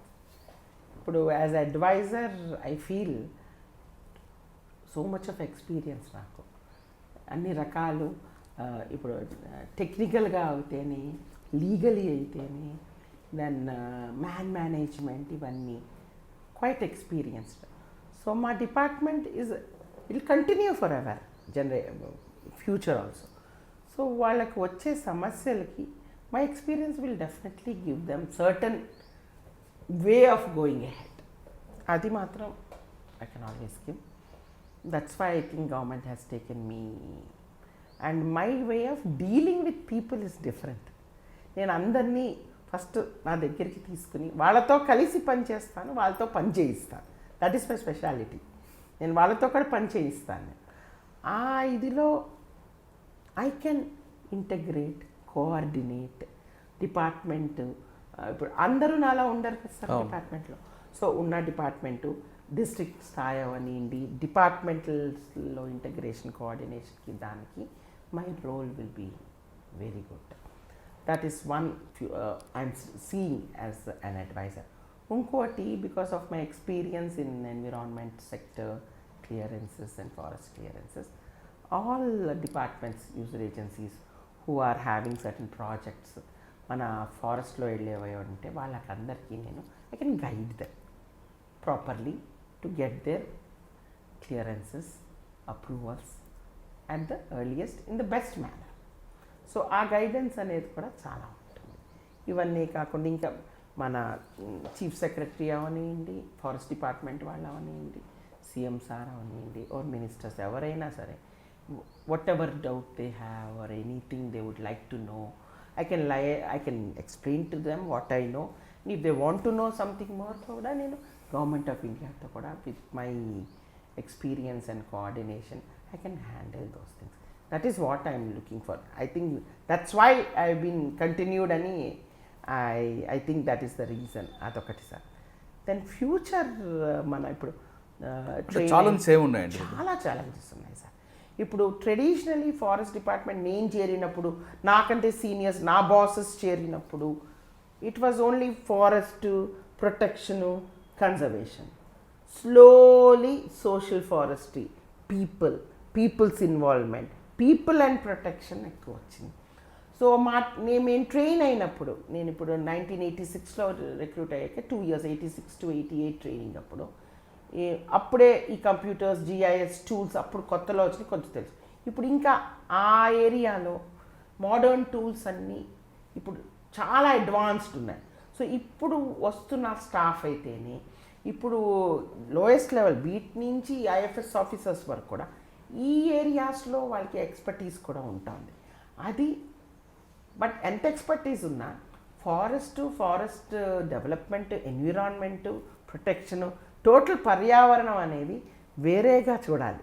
నువ్వు ఒక టూలు, ఒక సిస్టము, ల్యాప్టాప్ పెట్టేసుకుని ఒక క్వశ్చన్ వేస్తే ఆన్సర్ వచ్చేస్తుందని ఇలాగా చూడటానికి వాళ్ళు కాదు. సో అది ఫస్ట్ అర్థం చేసుకోవాలి సార్. ఇప్పుడు వర్క్ చేయబోయే భావితరాలు ఎవరైనా ఇచ్చినా సరే, forest is a living entity. ఆ లివింగ్ ఎంటిటీని మనకు తెలిసిన జ్ఞానంతో ఆ ప్రొటెక్షన్ చేసుకుని ఆ పరిరక్షించుకుంటేనే మనకు మనుగడ ఉండేది అనేది ఫస్ట్ యాక్సెప్ట్ చేయాలి సార్. అది యాక్సెప్ట్ చేసి దాన్ని ఎలా చూసుకోవాలి అనేది మనలో మార్పులు తెచ్చుకోవాలి, మన యాటిట్యూడ్లో మార్పులు తెచ్చుకోవాలి. దెన్ ప్రజలు, పీపుల్స్ పార్టిసిపేషన్ లేనిదే ఏది జరగదని మనం నిరూపించాం హరితారంతో. సో ప్రజలు ప్రతి ఒక్కదాన్ని చేయటం చాలా కష్టం. సో వాళ్ళకి ఏ విధంగా చెప్తే, ఏ విధంగా వాళ్ళకి తెలియపరిస్తే జ్ఞానం పెంచగలం, వాళ్ళ ఇన్వాల్వ్మెంట్ని, వాళ్ళ ప్రొటెక్షన్ని, వాళ్ళ భాగస్వామ్యాన్ని చేసుకుంటేనే మన పర్యావరణాన్ని పరిరక్షించుకోగలం. సో పిఆర్ ఎక్కువ నేర్చుకోవాలి. ఆ పిఆర్లో ప్రజలే కాదు, ఎలక్టెడ్ రిప్రజెంటేటివ్ ప్రజాప్రతినిధుల్ని కూడా మీతో పాటు తీసుకెళ్ళేట్టు చేసుకోవాలి. ఆ ఛాలెంజ్ని ఎవరైతే అర్థం చేసుకుంటారో, వాళ్ళు అది సరిగ్గా ఎవరైతే ఇంప్లిమెంట్ చేస్తారో, వాళ్ళ ఫాస్ట్ని పక్కాగా ఉంచుకోగలరు. ఆ నమ్మకం నాకు పూర్తిగా, నా సర్వీసే దానికి ఎగ్జాంపుల్. చేరినప్పటి నుంచి ఇప్పటి వరకు కూడా చాలా ఒడిదుడుకులు వచ్చినా, ఎన్ని వాగ్వివాదాలు వచ్చినా, లేదు మనం చేసేది దేనికి, దృష్టి దేని మీద ఉంది, ఏ కారణానికి నువ్వు పనిచేస్తున్నావు, అది నువ్వు సాధించగలుగుతున్నావా లేదా అనేది ఆ దృష్టి మరల్చుకోకుండా ప్రతి ఒక్కరిని ఏ విధంగా ట్యాకిల్ చేయాలి, ఆ చేయటంలో నువ్వు తెలుసుకోవాల్సిన సైంటిఫిక్ రీజన్స్ ఏంటి, లీగల్ పాయింట్స్ ఏంటి, అన్నీ వాళ్ళకి నష్టం జరుగుతుంది, వాళ్ళకి ఏ విధమైన చెడు జరుగుతుంది, మంచి జరుగుతుంది అన్నీ తెలుసుకుని చెప్పగలిగి వాళ్ళని ఒప్పించి చేయగలిగేది అది. సో అలాగా తయారవ్వాలి వచ్చే తరం ఫారెస్ట్ని ట్యాకిల్ చేయాలంటే. ఆ చేస్తూ ప్రతి డిపార్ట్మెంట్స్తోనూ ఆ కోఆర్డినేషను. ఇప్పుడు నన్ను ముట్టుకోక నా మాలు కాకి అని ఉండటానికి ఫారెస్ట్ డిపార్ట్మెంట్, నేను ఫారెస్ట్ని ప్రొటెక్ట్ చేసుకుంటాను, నాకు ఇంకేమీ లేదు. మనం ఫారెస్ట్ని ఏ విధంగా అర్థం చేసుకున్నా అది అందరికీ అర్థం అయ్యేట్టు చెప్పాలి. నువ్వు ఎందుకు ప్రొటెక్ట్ చేస్తావు అదంతా అంతగా చెప్పాలి. వాళ్ళు కూడా అది అర్థం చేసుకుని రక్షించేట్టు చేసుకోగలిగితేనే మన ఉద్యోగ ధర్మం, అంటే నేచర్కి, మదర్ నేచర్కి యూ హ్యావ్ డన్ సంథింగ్ అనే సాటిస్ఫాక్షన్ వస్తుంది. ఓకే, ప్రకృతి ప్రేమించే వాళ్ళు ఖచ్చితంగా ఫారెస్ట్ డిపార్ట్మెంట్ రండి అంటున్నారు శోభా గారు. అటవీని కాపాడడం మన ఒక్క బాధ్యత కాదు, ప్రజాప్రతినిధుల సహకారంతోనే కాపాడితేనే భావి తరాలకు మనం అటవీని చూపిస్తాం, లేదా అది పుస్తకాలకే పరిమితం అవుతుంది అంటున్నారు శోభా మేడం గారు. ఇది వారం శోభా మేడం గారితో ఎక్స్క్లూజివ్ ఇంటర్వ్యూ. వచ్చే వారం మరో గెస్ట్తో మళ్ళీ కలుద్దాం. అంతవరకు నమస్కారం.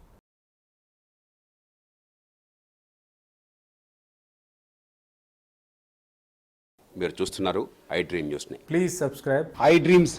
For more videos, subscribe iDream. Please subscribe for more videos. iDream. iDream. For more videos, Subscribe iDream. Please subscribe. Subscribe iDream channel. Do subscribe. iDream. iDream ఛానల్ని do watch iDream.